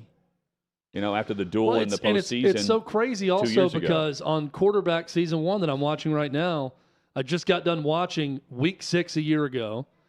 Bills and Josh Allen come to Arrowhead and play Patrick Mahomes. And they're showing this is billed as the matchup between the top 2 quarterbacks in the league. Yeah. They go back and show the winning touchdown in overtime from Mahomes to win the game in that classic playoff game and how they are the top 2. And Josh Allen won that game. Josh Allen won that game at Arrowhead. Patrick Mahomes threw an interception late with seconds left trying to get a field goal. And it was Allen that won the game, but the Bills have one bad outing against Cincinnati at home in the playoffs, and just how quickly Mahomes wins his second championship with the Chiefs. And you're right, Hutton. I feel like now it's not just one bad. They're not an afterthought, but they have taken another Cincinnati slot took down their from spot those. on the mantle. Right. Is what happened. Yep. And they didn't fall. And then you have a lot of those around the league believe Baltimore is just as legit as what we're talking about with Buffalo and Cincinnati to compete with Kansas City, with a healthy Lamar Jackson and a happy Lamar Jackson. So we'll see where they stack up. I'm fascinated by the AFC because now Rodgers is in it, and you've got the battle between. You've also got the division rivalry between Rodgers and Allen. I'll tell you one thing. Show. Watching this show does for me right now. It gets me hyped for football season to return. Every time I'm watching, I'm thinking, just watching Kirk Cousins by a fire pit in his backyard of his home in Minnesota in October. Or Vince Wilfork in overalls back in the day. Yes. Or, Marcus Mariota shirtless. No, I didn't watch that. Actually, he is shirtless at points in it. But I'm thinking, I'm ready for fall. The whole thing just has me ready for football season in fall. It'll have you ready to run through a brick wall. It's very well done. Allie agrees in the YouTube chat. She says quarterback was a great series. She's finished it. I'm 4 in, but I can't wait to watch the rest. How many episodes total? 10, I believe. I think 10. And each are about 45 minutes to 50 minutes long. And each episode. This is all Omaha Productions, behind the scenes, like producing all of this. Manning, specifically. Peyton Manning is the executive producer. And Peyton Manning opens the series, explaining the show and the quarterback position. I'm not positive it's Omaha Productions, because I think it's the same group that's behind the F1 series also. It's on Netflix, Drive to Survive. But it's very well done. It sounds like what Hard Knocks used to be. Because you didn't really see that type. it's been a few seasons now or whatever, but you would see guys get cut. You had one of the players find out I'm trying to remember who it was, who got traded in Indy and was like literally crying in the general manager's office during that season, or maybe during training camp, right at the end of training camp. You don't see the behind-the-scenes aspect the way that show showed you. And now with quarterback, you do get to know some things behind the scenes that otherwise, I mean, even the teams are not given this access through the social media producers and execs that the teams employ for their website. Well, I think with just one example of something you're just not going to get normally, I mean, you could read an article about, a beat writer researching something with one of these players, but watching Patrick Mahomes work out his spine and his spine strength, and watching his strength coach that goes back to high school with him explaining how only 9% of athletes have the same flexibility in their spine and their line of sight that Patrick Mahomes has.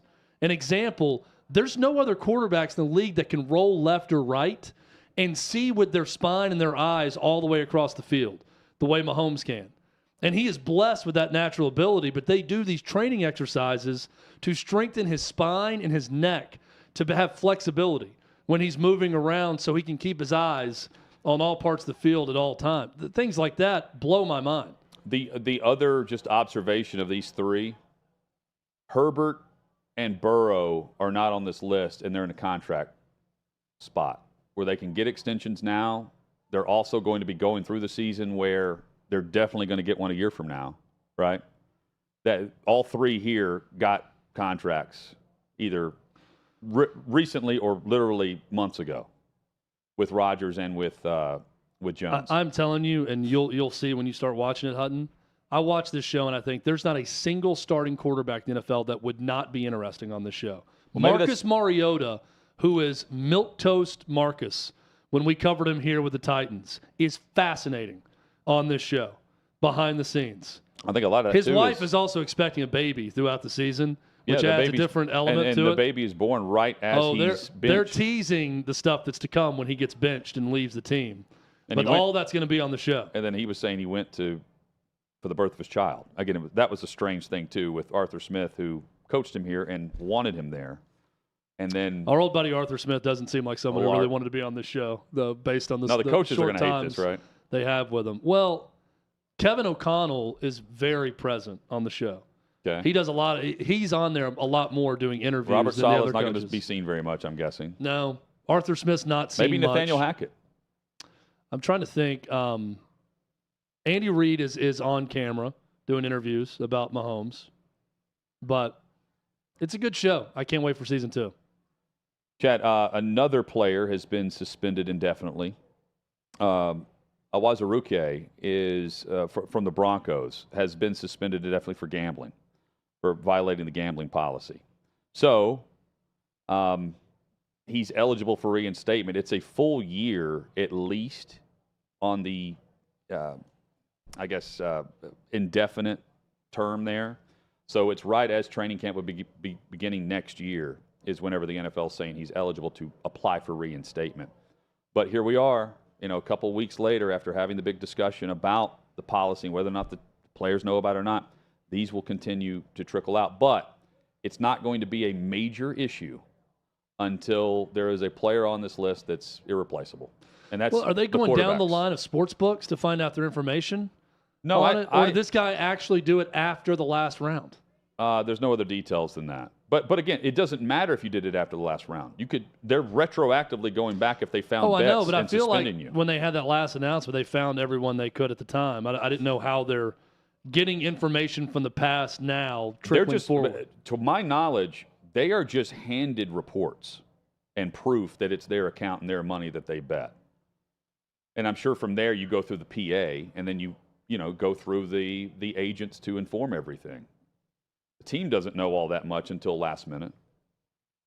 That sucks. That's a scramble, though. If you have a starting tackle, if you have quarterback we know about, but there's a couple of positions on some key teams that are vying for a ring. Jamar Chase is doing something like this. Look, Peace. I'll believe that, all of this is real when a quarterback gets popped. I mean, it's real. The players are admitting to it. Oh, no, they really did it. I'm saying Oh, really believe, digging? I'll believe the NFL is truly digging in on everyone when I see when Patrick Mahomes gets suspended for betting on a team bus on a UFC fight. Right. I'll believe well, it's that'll real. be 6 games. But, yeah. And in the case of a Not player. saying that he has, and I don't know if anyone has, but and that's just, where I'll truly believe it. And then we get to compare, because it's happening in every league. Then we get to compare if anything ever came out about Major League Baseball players doing it. You know, you've got the players. You got Ridley betting on the Falcons. Well, they're smart in that they don't want to know. Yeah, they're not asking for the Major League reports. Baseball sitting around saying, we're good. We're good. Games are all right. Viewership's up. Attendance is up this year. Pitch clock is working, guys.